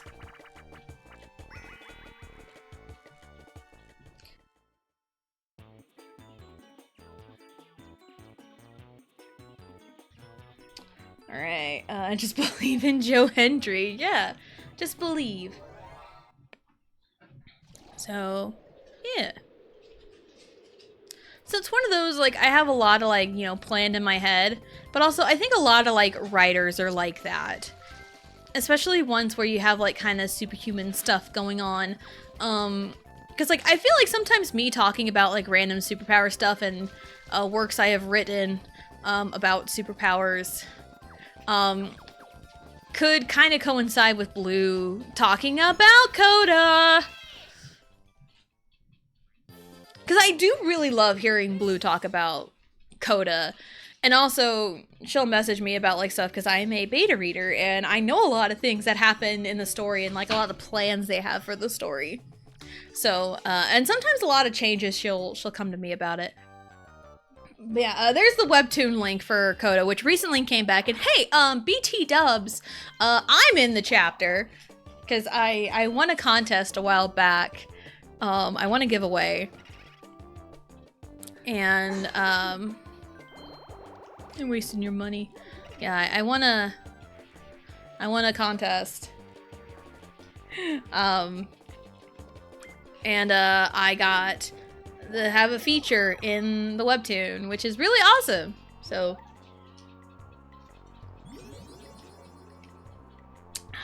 you have no idea.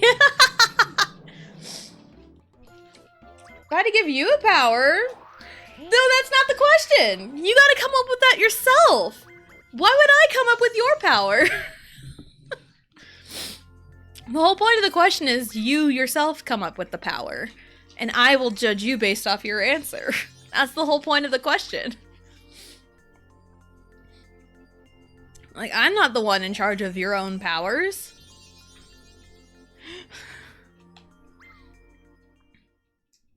I'm like, can I, like, give people powers in a fictional setting? Sure. I can figure out how something works, but, like, the point of, like, me asking about other people's superpowers is, like, you know, are you boring? Are you creative? You know? Welp. Power to fly? I mean, flying is nice. It's just, I know a lot of people answer flight. Flight, mind reading, and teleportation, I think are, like, the three most common answers anyone would give me being asked that question. 1, 2, 3, 1, 2. Give me money. I want the power to beat Motorooter every time. My god, me too. Because I lost Motorooter earlier. I would love that power. I would love that power so much. Power is the same power as Base.exe from Mega Man and T-Warriors? I don't know that. I am not familiar with that. I don't know a lot of Mega Man. I've seen many a playthrough of Mega Man 2. Because, back in, like, the late 2000s, early 2010s, Mega Man 2 Let's Plays were everywhere. That was, like, the game to Let's Play.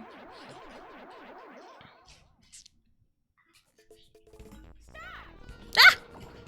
I looked away because Riley was showing me her food snacks. I let her have some food snacks for her snack.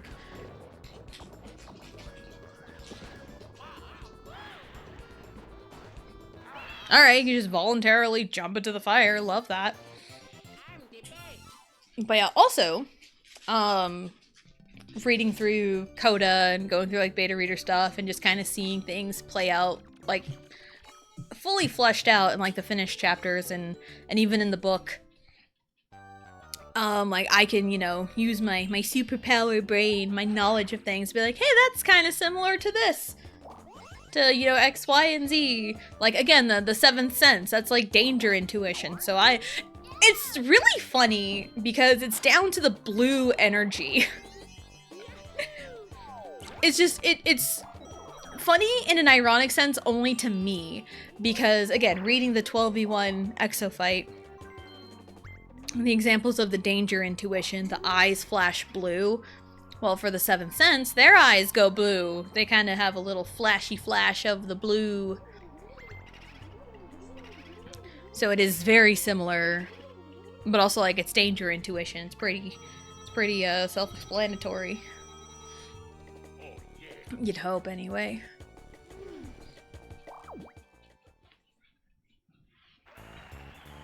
So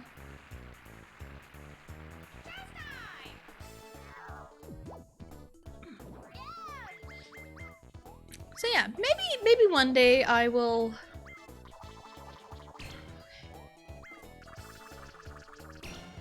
The sigh of relief I let out when it wasn't me. Oh, like the panic was so real for a brief moment. I'm so glad that was not me. What are we doing? Okay. I mean, whatever I pull can't be bad. Okay. Dark Panic Attack! That's what, Yu-Gi-Oh?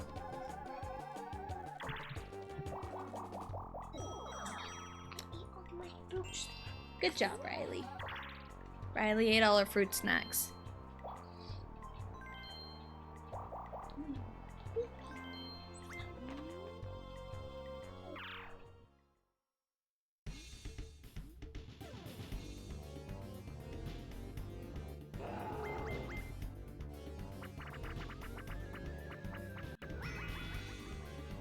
Alright.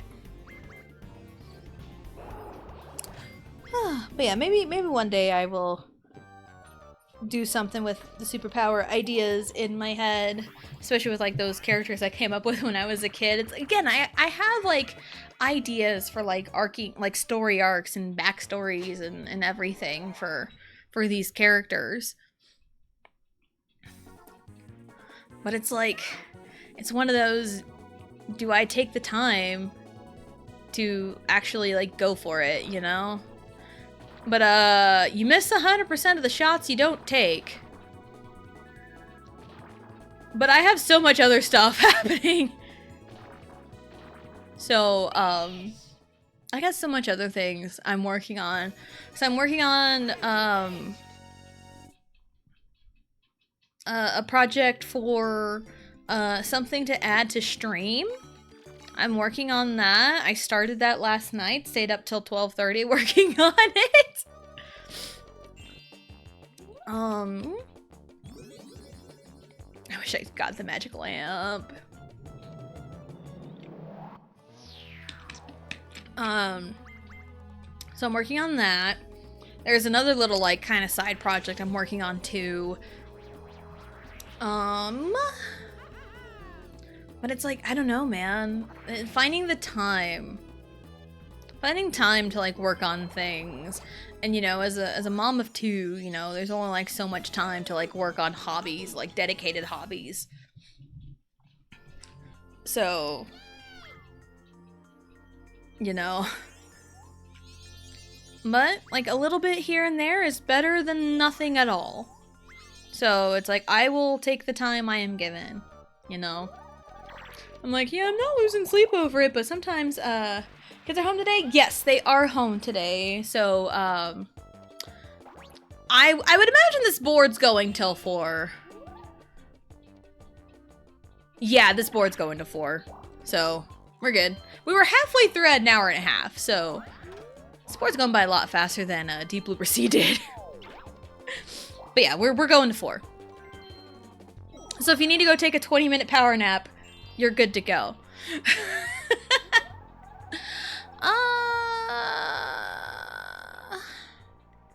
I have Bowser phone as like insurance. Yeah, might as well use it, get a little extra money. 15, not too bad.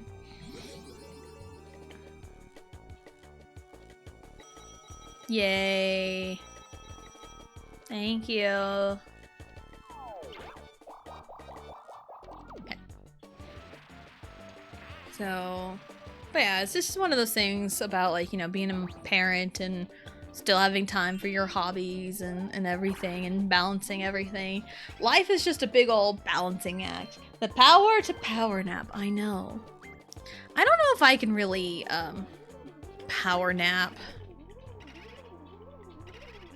I feel like if I'm going to go lay down for a nap, I need at least a dedicated hour and a half. If I am for real, honestly really depends on what I need the nap for. If I'm sick, yeah, I'm gonna need a lot of time to nap. If I didn't sleep very good, I will also need some time to nap. Like, I don't even know. Like, I can sit and relax and just kind of lay back, close my eyes, and rest for a few minutes, but, like, I don't think I can, like, power nap.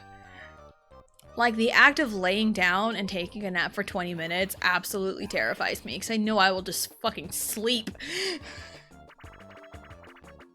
Not too sleepy right now, but resting. Yeah, that's right. Yeah. How could I forget what you went through? You have done a lot of resting in the last few days. How can I forget? I'm such a bad friend for forgetting. I'm so sorry. But yes, I am going to 4. This board is more than likely going to 4, so we're good. Wee! Eat the crust of the pizza. Waluigi! Again, as the kids say, you're supposed to eat and leave no crumbs. You have left a crumb back over there. What are you doing?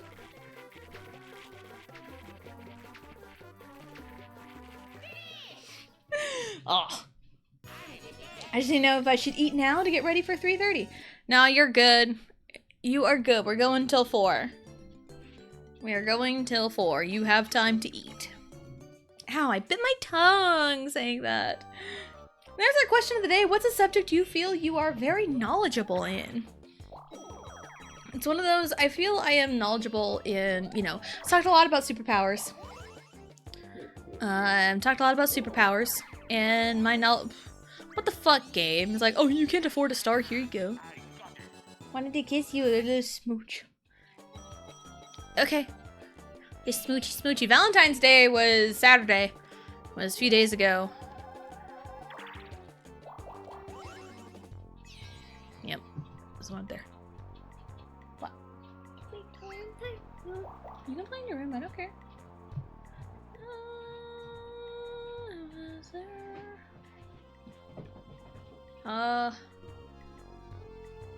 Yeah, we can stay in the circle. The squared circle. Yeah, Valentine's Day was the other day. I did my normal grocery shopping on Saturday, on Valentine's Day, and Walmart is already tearing down all the Valentine's Day stuff and is already setting up for Easter! Like, dude, it was the day of Valentine's Day. And they're already setting up for Easter? Easter's like the beginning of April this year, isn't it? Like, dude, I really hate the mass commercialization of fucking holidays. It pisses me off. Cause again, like, I was talking with my mother-in-law about this the other day, and like, Halloween and Christmas go up at the same time. Like, I wish I was kidding. They go up at the same time. Like, Christmas stuff goes up in September. Like, why? There's no reason for this. There's no reason. Also, the next holiday is St. Patrick's Day. Why isn't anything going up for that? Oh, there's probably gonna be like a couple like small little shelves for St. Patrick's Day. Easter is where it's at. You can make a lot of money selling Easter baskets and stuffed animals and egg cartons. That's where we make our money. Honestly, St. Patrick's Day is for the alcoholics. Now that I think more about it, and if you can market anything to kids, that's where you get your big money. It's the kids. And Easter is a big, like, kid. Could be a kid holiday with, like, the egg hunt and the Easter bunny. I know that's not what Easter is all about. But, like, that is something that people do for Easter and, like, the kids. You know, so, like, that's where they want to have the big money. I remember a Reese's commercial where a cowboy says, "Eat a little bit now," and bites into a cup, then launches it like a boomerang, catches it back, and saves the rest for later. That's crazy. Happy Easter! Valentine's Day stuff day after Christmas. Yeah, like, I was seeing Valentine's stuff around New Year's. That's when I started seeing it go up. But also when I was looking around, because I was just like looking around, seeing what's there, I got like a small bag of candy for me and my husband to share. As like, you know, just a little Valentine's treat for us.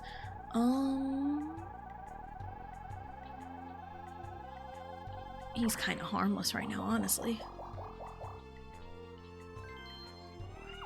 What was I going at? Oh yeah, I also saw quite a handful of men roam around these barren Valentine aisles in hopes to find something. And for one, sometimes I know life gets ahead of you. Like life can get ahead of you, and I have seen I think I was at the grocery store Saturday night. Yeah, I was at the grocery store Saturday night because we were doing, we made nachos for supper Saturday night, and I had to go to the store and get sour cream because I always forget the sour cream. Like, literally always forget it. And, I was standing behind a guy that had a couple roses and a thing of chocolates. But also, taking in his appearance, he definitely works a blue-collar job. So it's one of those, you know, sometimes your only time to go do something is like 6 o'clock at night. It's 6 o'clock at night, and you know, because that's blue collar. I know it. And again, my husband may not always be home for a Valentine's Day in the middle of the week. Who knows? So it's gonna be a little lenient sometimes. ABZB. ABZB. ABZB. ABZBB. Don't put me in charge. ABZBBA.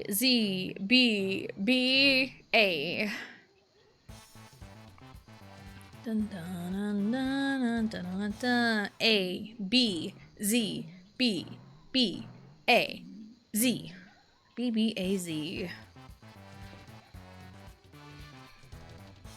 A. B. Z. B. B. A. Z. B. Okay. BBAZ. A. B. Z. B. B.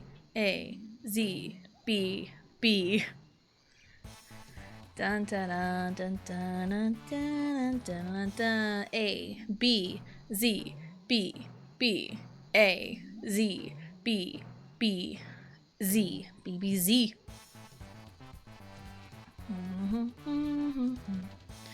A. B. Z. B. B. A. Z. B. B. Z. There's Wario.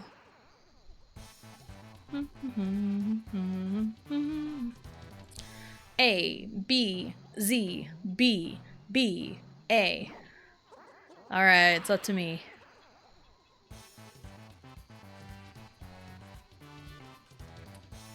A. B. Z. B. B. A. Z. B. B. Z. Z. I almost forgot what it was for a second, but then it came back to me. Da, da, da, da, da. A. B. Z. B. B. A. Z. B. B. Z. Yay, I did it. But yeah, it's like Valentine's Day, and again, I know it's like rooted in romance and everything, and again, commercialized, because of course it is, like every other holiday. But I do know of some people who have expressed feeling tired of like not doing anything for Valentine's Day because their partner just like won't even think about it. And there's like a, not necessarily like a major conflict. It's one of those where it's like, if this was like years ago, I would have been super duper upset that we weren't like doing something for Valentine's Day. But now again, we're older, but also this time of year sucks for us, and Valentine's Day falls at a bad time of year for us because it's like, even if we wanted to do like something for Valentine's Day, like we can't really do much because like financially it's a terrible part of the year for us. So it's like, even like Even if we just like wanted to go somewhere, we couldn't. Like, you know? Like, and I know like we don't have to like go out to do anything. We can just like stay at home, but it's like staying at home and doing something is like, you know, the same as it always has. We spend quality time together. You know, one of us like plays games or like we do things together, we watch stuff, you know. So it's like, you know, it wouldn't really be special, you know. But like, yeah, it's a terrible time of year for us financially. And we both acknowledge that it sucks that Valentine's Day lands, you know, early February, which is terrible financially because it's usually like wintertime is really rough on my husband because of his job. Because he's a truck driver, so his job is very dependent on the weather. His job is very dependent on the weather, and if it's like, you know, really, really cold or like snowing like crazy, he can't really do much.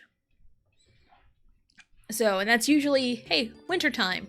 Your key components for winter is usually when all that happens.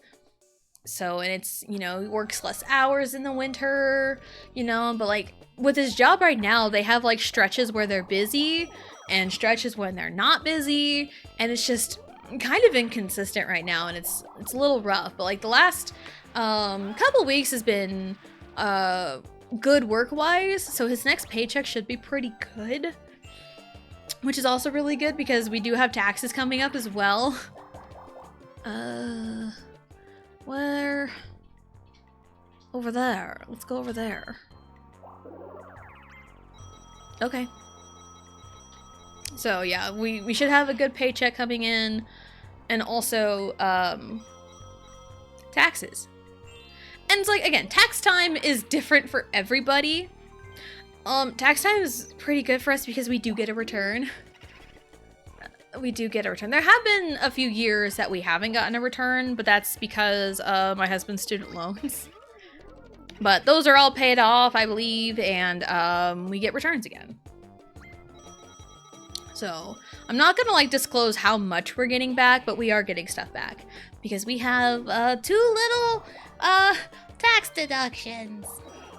We have 2 children. So there you go, the child tax credit. It literally pays to have children.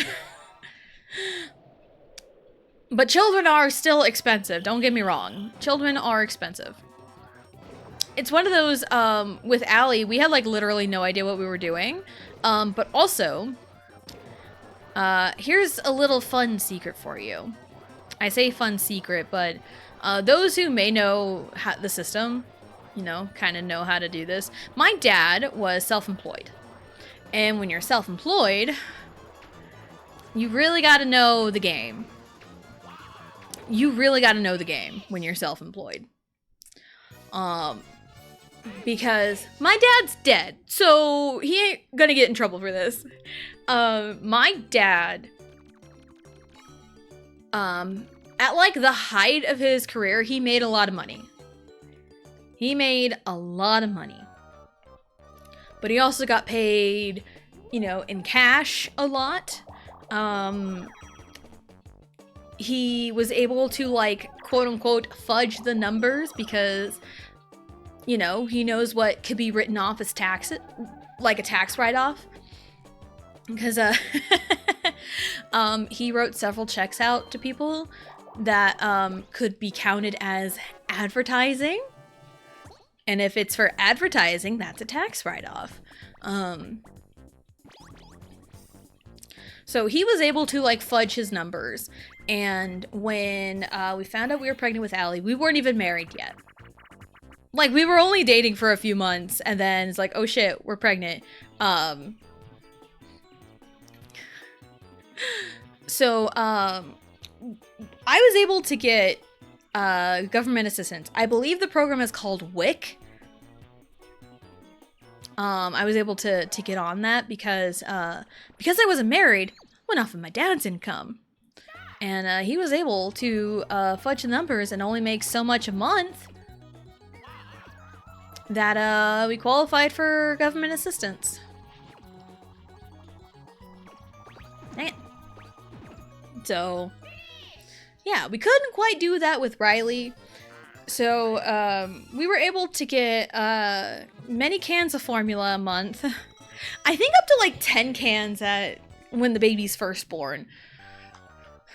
Which, again, being able to buy formula that many at a time like that is a godsend. Especially for two young parents. So I was able to get, on a government program to help with, like, stuff for the baby, at least, like, formula and food-wise. But with Riley, we were older, we knew better, and we had more time to prepare, because we found out with Allie a little later in the pregnancy, because I was on birth control. So we didn't have that much time to really plan anything. And again, we were like, college kids. We didn't know what we were doing. So with Riley, we were older, a little bit more mature, kind of had an idea ahead of time. So we like stocked up on a lot of stuff ahead of time. So we didn't have to worry about it later. So, yeah. Koopa Boo Goomba, Koopa Boo Goomba, Koopa Boo Goomba, Koopa Boo Goomba, Koopa Boo Goomba.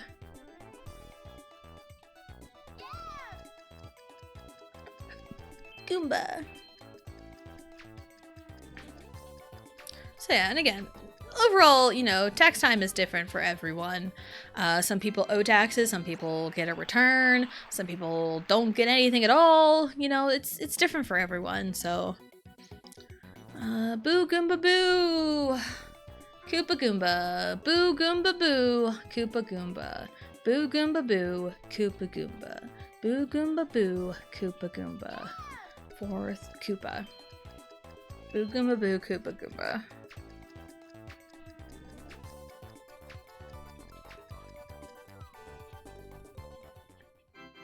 Dun dun!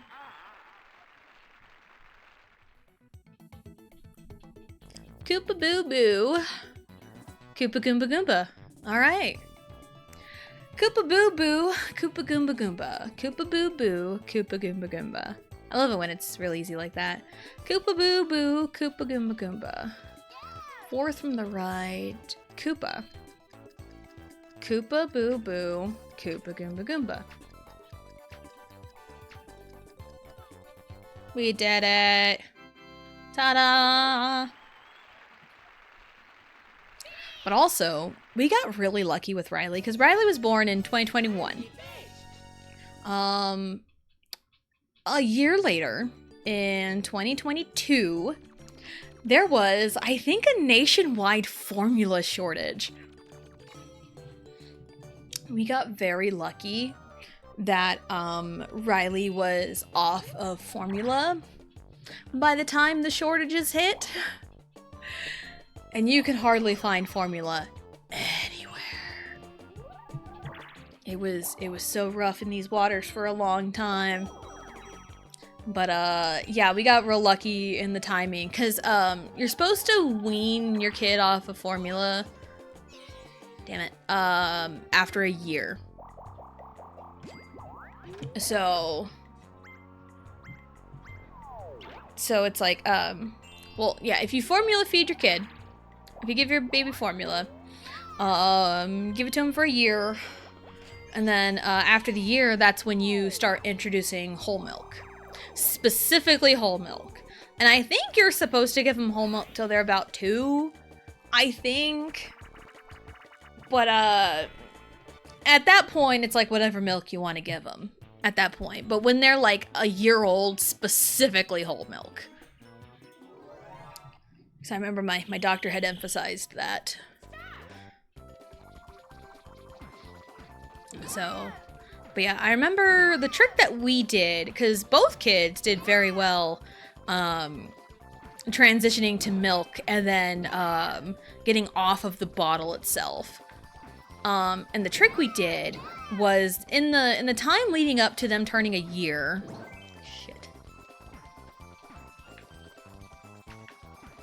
I've lost my place. I went a little late. It's fine. In the time leading up to them turning 1, started giving whole milk in a bottle that they're used to. So that way they get used to the milk, but they still have the comfort of the bottle. So that way, when we take the bottle away, they can still have the milk, but in a different cup.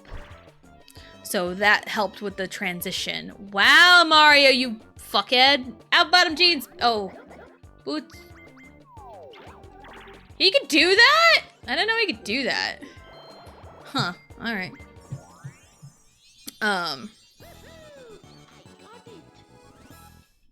But yeah. Yeah, that's what we did in the transition years. And of course, when you have a baby, there's going to be so many voices in your ear. So many voices in your ear telling you, do this, no, do this, do that, don't do this, don't do that. There's going to be a lot of voices in your ear. And it's one of those, trust your gut, and ask people you would trust with your life on what to do. Because there's going to be so many people that will give out completely unsolicited advice for no good reason whatsoever.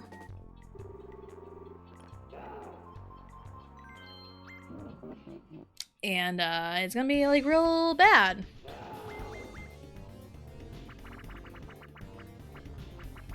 So, but yeah, trust your gut. And the biggest thing, the two biggest like debates I have ever seen when anyone has a baby is cloth diapers versus disposables. Stars. Cloth diapers versus disposables, and formula versus breastfeeding. Those are like the two biggest debates I always see when it comes to like, oh, having a baby. Because those are the things everyone has an opinion on. Because there is a saying that will trigger some weird, stupid moms, you know. But it is 100% true, and just do whatever you feel is necessary for your child. Fed is best. Doesn't matter if you're breastfeeding, doesn't matter if you're formula feeding, doesn't matter. As long as your baby is fed, happy, and healthy, that is all that matters. Because I breastfed Allie for like 3 months, but it was kind of a both type thing. And it was difficult. It was difficult. Breastfeeding's hard. It is very hard, especially when you don't produce very much. And then with Riley, there was one attempt and then nothing. I was able to like pump a bunch of milk, and then I had a biopsy and got put on dialysis. The whole dialysis like killed my my milk supply. I don't think it was the dialysis itself. I think it was the biopsy, and there was a medication I was given. Or maybe it was the dialysis. I don't remember, but yeah, starting dialysis killed my milk supply. Just absolutely killed it. So I was pumping like a solid like 4 ounces at a time to like barely an ounce.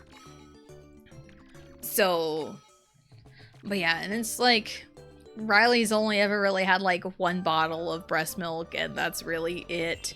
Just kind of got rid of everything because, like, you know, again, she didn't really like need it. She's happy and healthy. She's fine. She's alive. So again, that's all that matters. So yeah, if you ever do plan to have kids, be prepared for unsolicited advice from people you never talk to. And if you do want to seek out advice, talk to people that you would trust.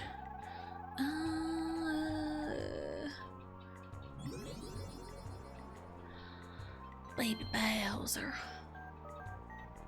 Maybe I should get a golden mushroom or something. It's fine. Thanks for the tip. I mean, I'm speaking from experience.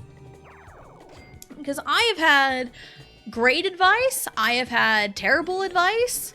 There's a lot I've just kind of learned as I went. But I also, like, speak from experience. Because, again, I have had 2 children. So, I know the ways. Yes, Riley. I don't care. You just need to be quiet. And don't get too loud. Okay? I don't care what you do. You can go play.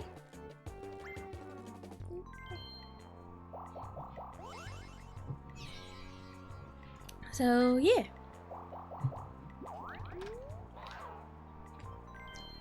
Yeah, and again, on the trust your gut thing, being a parent, you are going to have to rely on that gut feeling a lot of the time. Because, yeah, last week on the 11th, when I picked up Riley from school that day, she, you know, was crying. She was not having fun.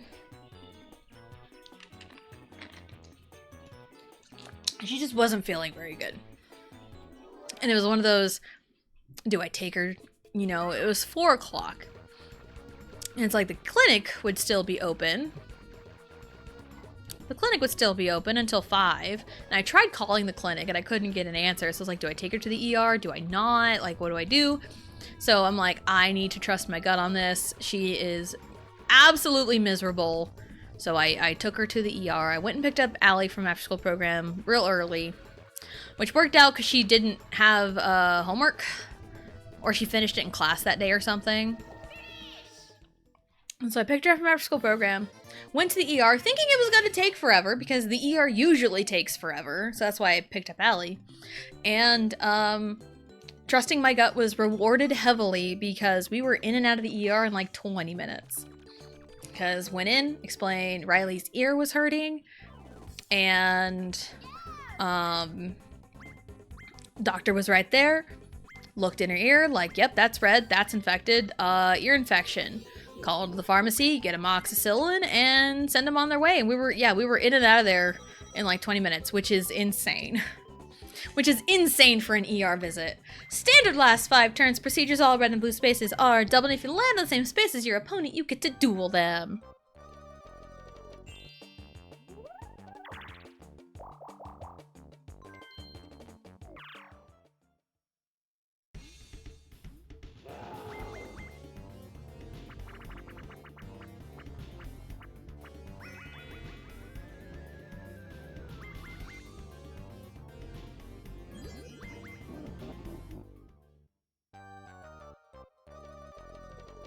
Time to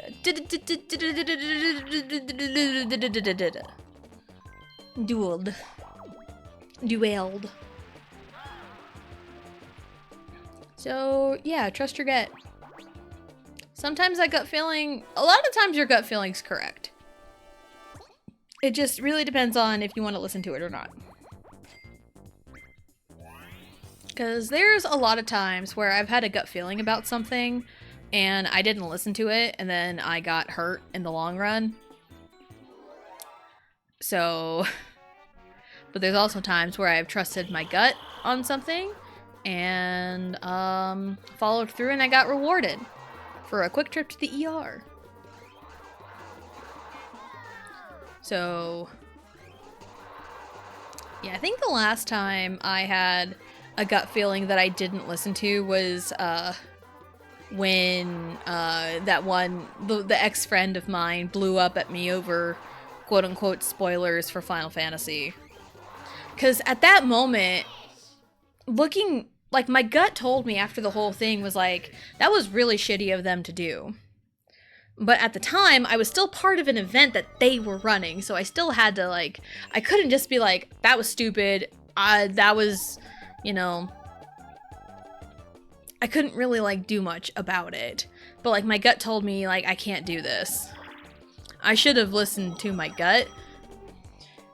Because I even, like, dug through, like, old messages the other night, just kind of thinking about it. And, when this person blew up at me in my chat, live on stream, about, like, because I think their message was something like, Some of us didn't know how many chapters there were in the game, so spoilers, like major spoilers, and I'm like, no, it's not a spoiler. And they were like, yes, it is, and I asked how far they were into the game. They're like, I'm not talking about this. And it just sounded so snobby. The tone, like rereading the message in that text, I went back and screenshotted it, like the day after, like maybe a week after.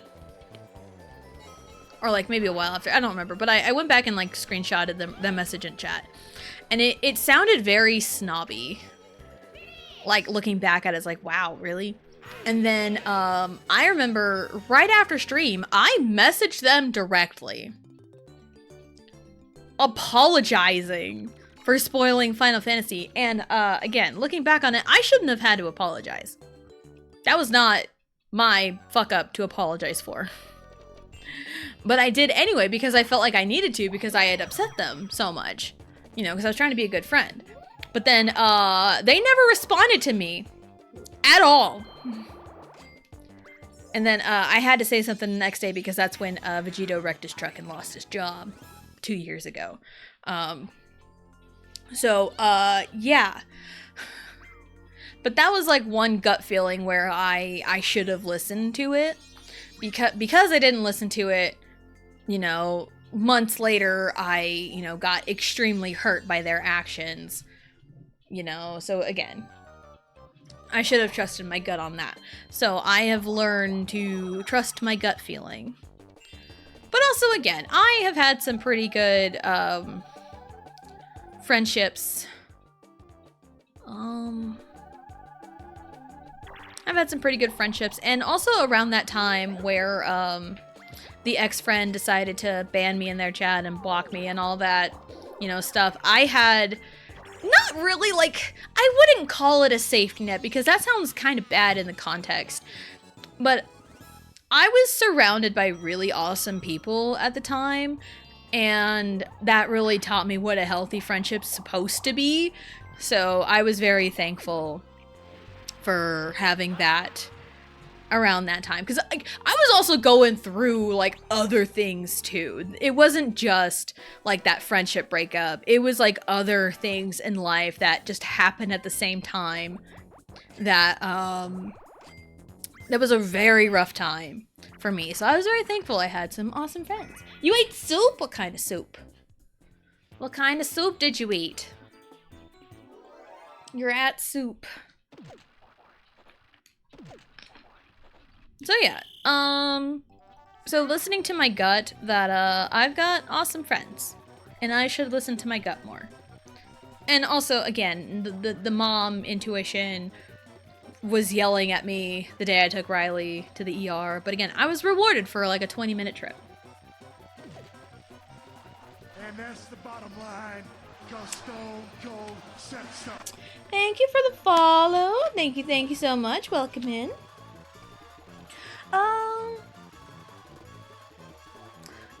Yes, Riley? Then you need to find something to do. You can go grab your controller or your tablet or something. Find your own fun. Apologize if I made you upset on Friday with some comment word pronunciation thing. Oh no, you're good. That whole thing, that's fine. That's fine. I'm over that. With the whole like word pronunciation thing, that was more, I felt embarrassed because I feel like I should have known better. But everything's good on that. Nothing, it's good. We're good. We're good. And also what's really funny is since then, I have seen several TikToks with the word amicable in them. So I'm seeing the word everywhere. It's like, oh my god, it's everywhere. It's like when you learn something for the first time and then suddenly you see it everywhere. It's crazy. It's like you're more aware of it. Viet soup called.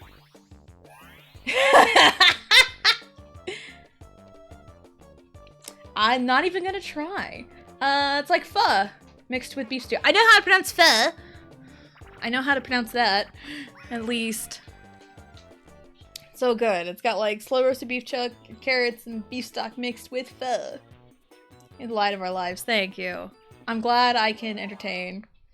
It happens to me all the time. Why does that happen? I learn a new word detailed. I see it everywhere after that. I know.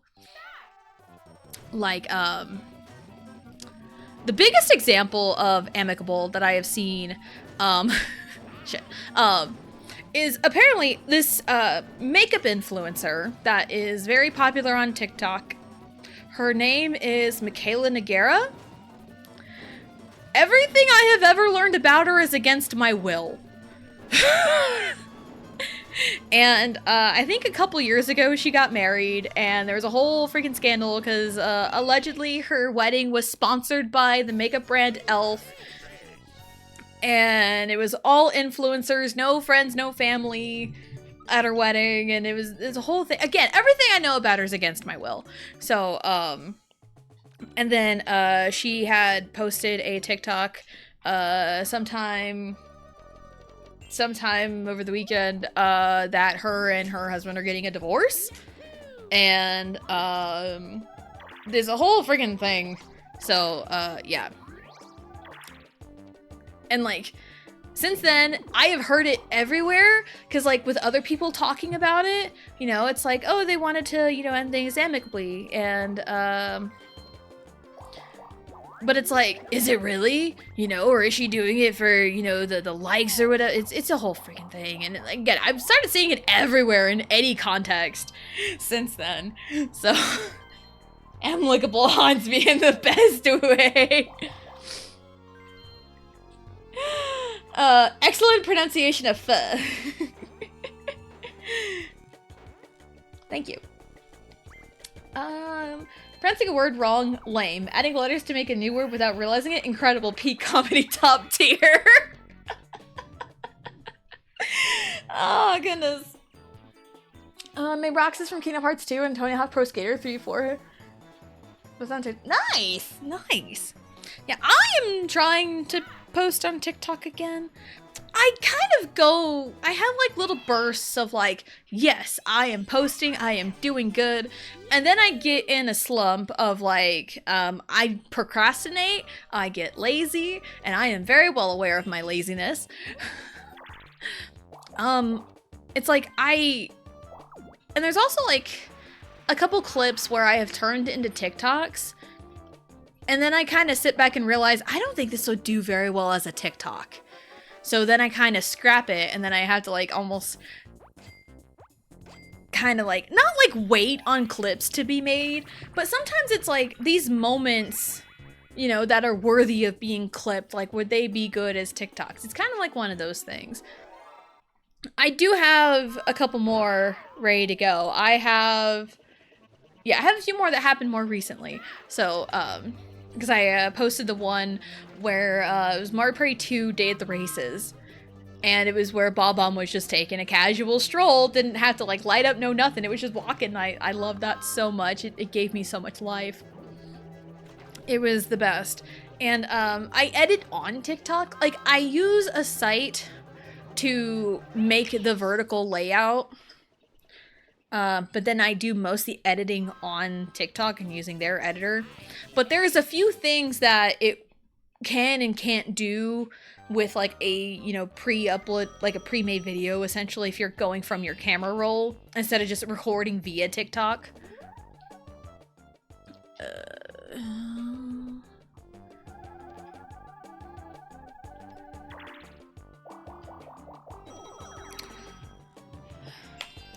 So there was like, I wanted to like slowly zoom in on the Bob-omb casually walking, but I couldn't do that because there's no TikTok effect that let me do that with a camera roll video.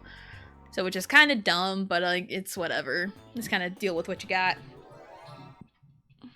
Oh, it was 42. I thought it was 43. I'm stupid. So, but yeah, I do have a few TikToks ready to go. Like, not like ready to go, like to be posted for sure, but like to like kind of get uploaded and edited at the very least.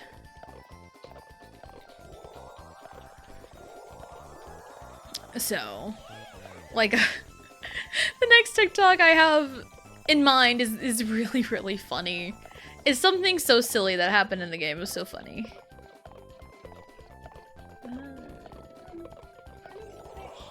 Good job, Riley.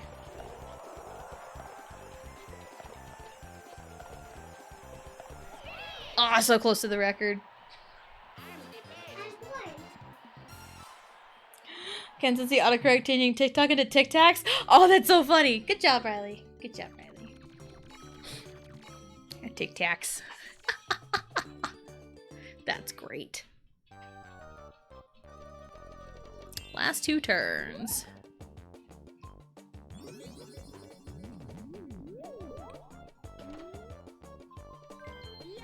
Of course you steal that one. Why wouldn't you steal that one? It's fine. But man, autocorrect sometimes. Yeah, I feel like the keyboard, since the OS 26 update, I feel like the iPhone keyboard has gotten so much worse. Because I am trying to type so many things, and okay, anytime, okay, for a good example, this happened before, but like this is happening way more now. When I post the go live notification on Discord, I tag the go live and I will hit enter on my phone 2 times and then type now live with insert game here and then enter 2 times and then the link to the Twitch page.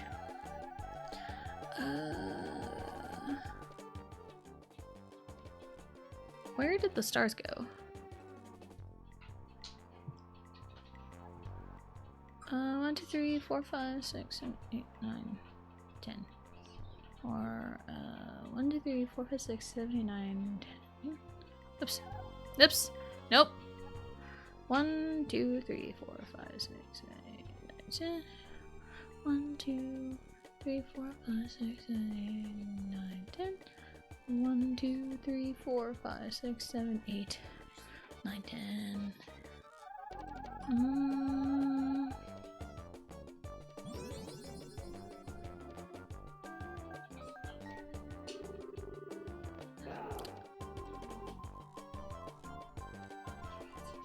Okay, that'll work. Special prize? Nice! Let's go! Special prize! What was I talking about before? Oh yeah, the keyboard, the iPhone keyboard. Like, I feel like it's gotten so much worse, because whenever I type go live, I, you know, tag the go live notification. And, tag the go live notification, and when I hit enter, it, like, will hit the M key when I hit enter. I'm like, that's not what I'm tapping on. That is, like, legitimately not what my thumb is on. It's on the enter key, but it's like, nope, you typed M. And it's like, no. It happened today. It, like, typed M twice, and I tried to hit enter twice, and it's like, no. That's not what I'm doing at all. That's not what I'm doing at all. Like, what's going on here? So... yeah, but, like... it's so funny that the iPhone keyboard doesn't do its bullshit when I'm trying to type in a password. I love this toad. I love the face he's making. It's beautiful. I love this toad. Key wants to be the enter of attention. There's a question today. What's a subject you feel you are very knowledgeable in? I feel like Johnny is very knowledgeable in puns. The art of the pun. I feel like that's what Johnny's very knowledgeable in.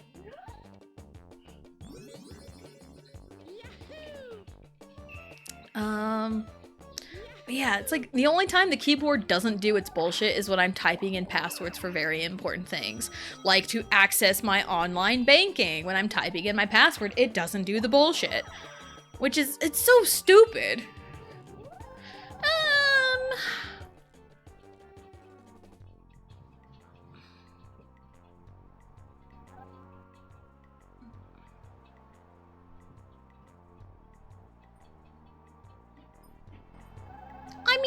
I guess we can do this on Waluigi. Because he's close to the star, and I don't know which one's real. I mean, I can always, like, look. 1, 2, 3, 4, 5, 6, 7, 8, 9. If he rolls a 10, he can reach the other one. But again, that's a 1 in 10 shot.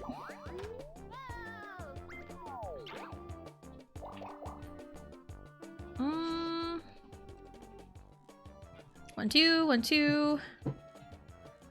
1, 2. 1, 2.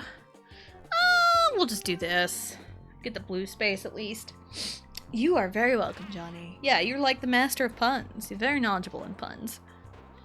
I love puns. Puns are great. I did make a pun yesterday when Sylvia raided right at the end of stream. And oh, it was a deer pun. That like she's a friend that we love dearly. That was my greatest work, greatest pun.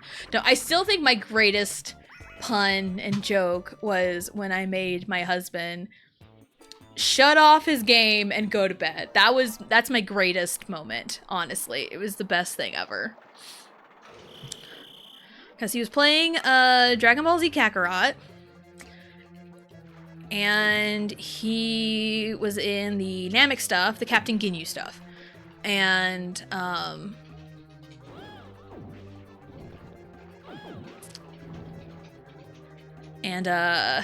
you know, Captain Ginyu, he gets turned into a frog with this whole, like, body change technique or whatever.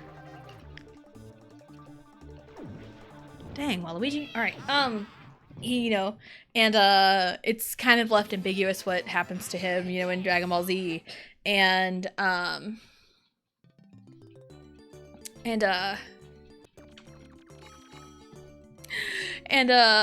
turn to Vegito and say, you know, with Captain Ginyu, you know, he either died or became a frog. Either way, he croaked. And, that was the joke that, made my husband just, and he fast forwarded through all the text, saved the game, shut off the console, and went to bed. It was 9:30 at night. He was just done with my shit. It was so funny. Yes, Riley. I'm fine. Good job, Riley.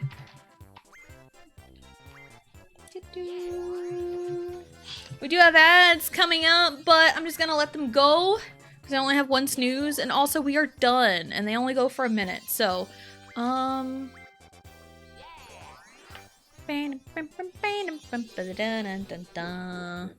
we did it.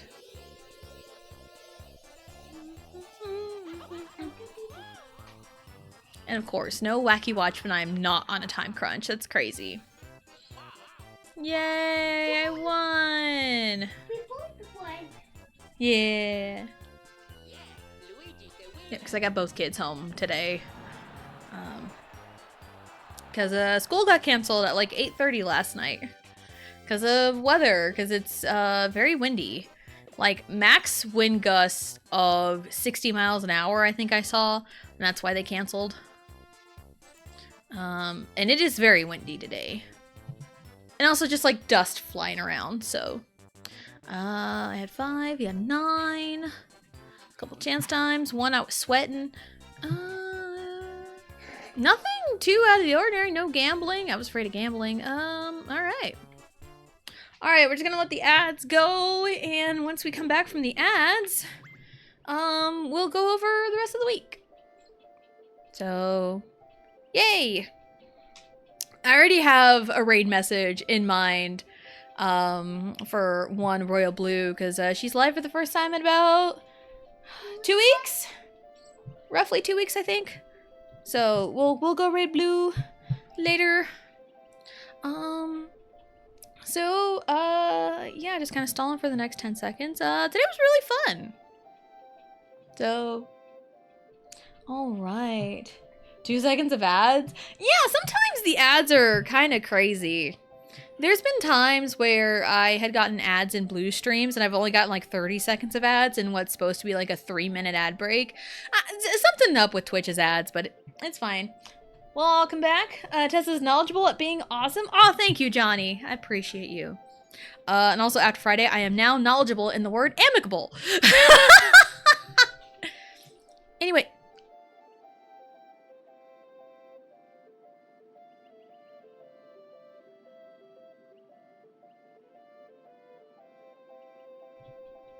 All right, so schedule for the week. We did flip-flop Monday and Wednesday's time slots. So tomorrow, kids should have school tomorrow. So they shouldn't be here. They should be at school tomorrow. So tomorrow will be Final Fantasy 16 because yesterday was supposed to be a no school day because it was President's Day. So that's why we flip-flopped Wednesday and Monday. So we should be Final Fantasy 16 tomorrow.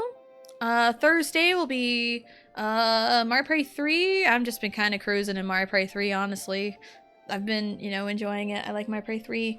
And then Friday, we will go back to Pokemon Legends EA and beat the game. At least beat the main story of the game. Because there's, like, the main story, there's some post-game stuff, and then, like, the DLC will kickstart post-game. So, yeah. That'll be really, really fun. Alright. Alright. So, one Royal Blue should be live. Let's go. It is also the Lunar New Year. You're the horse. Exciting. Alright, so I'm gonna make sure it works, because she has a raid thingy. Alright, so we're gonna go raid Royal Blue. The raid message.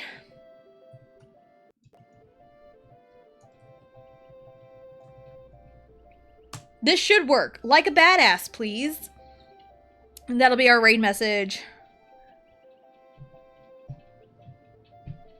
If I can type, please, that'd be great. Again, going into the keyboard. Okay. That'll be our raid message. Blue is awesome. She's back streaming after a couple weeks because she had to go do a surgery.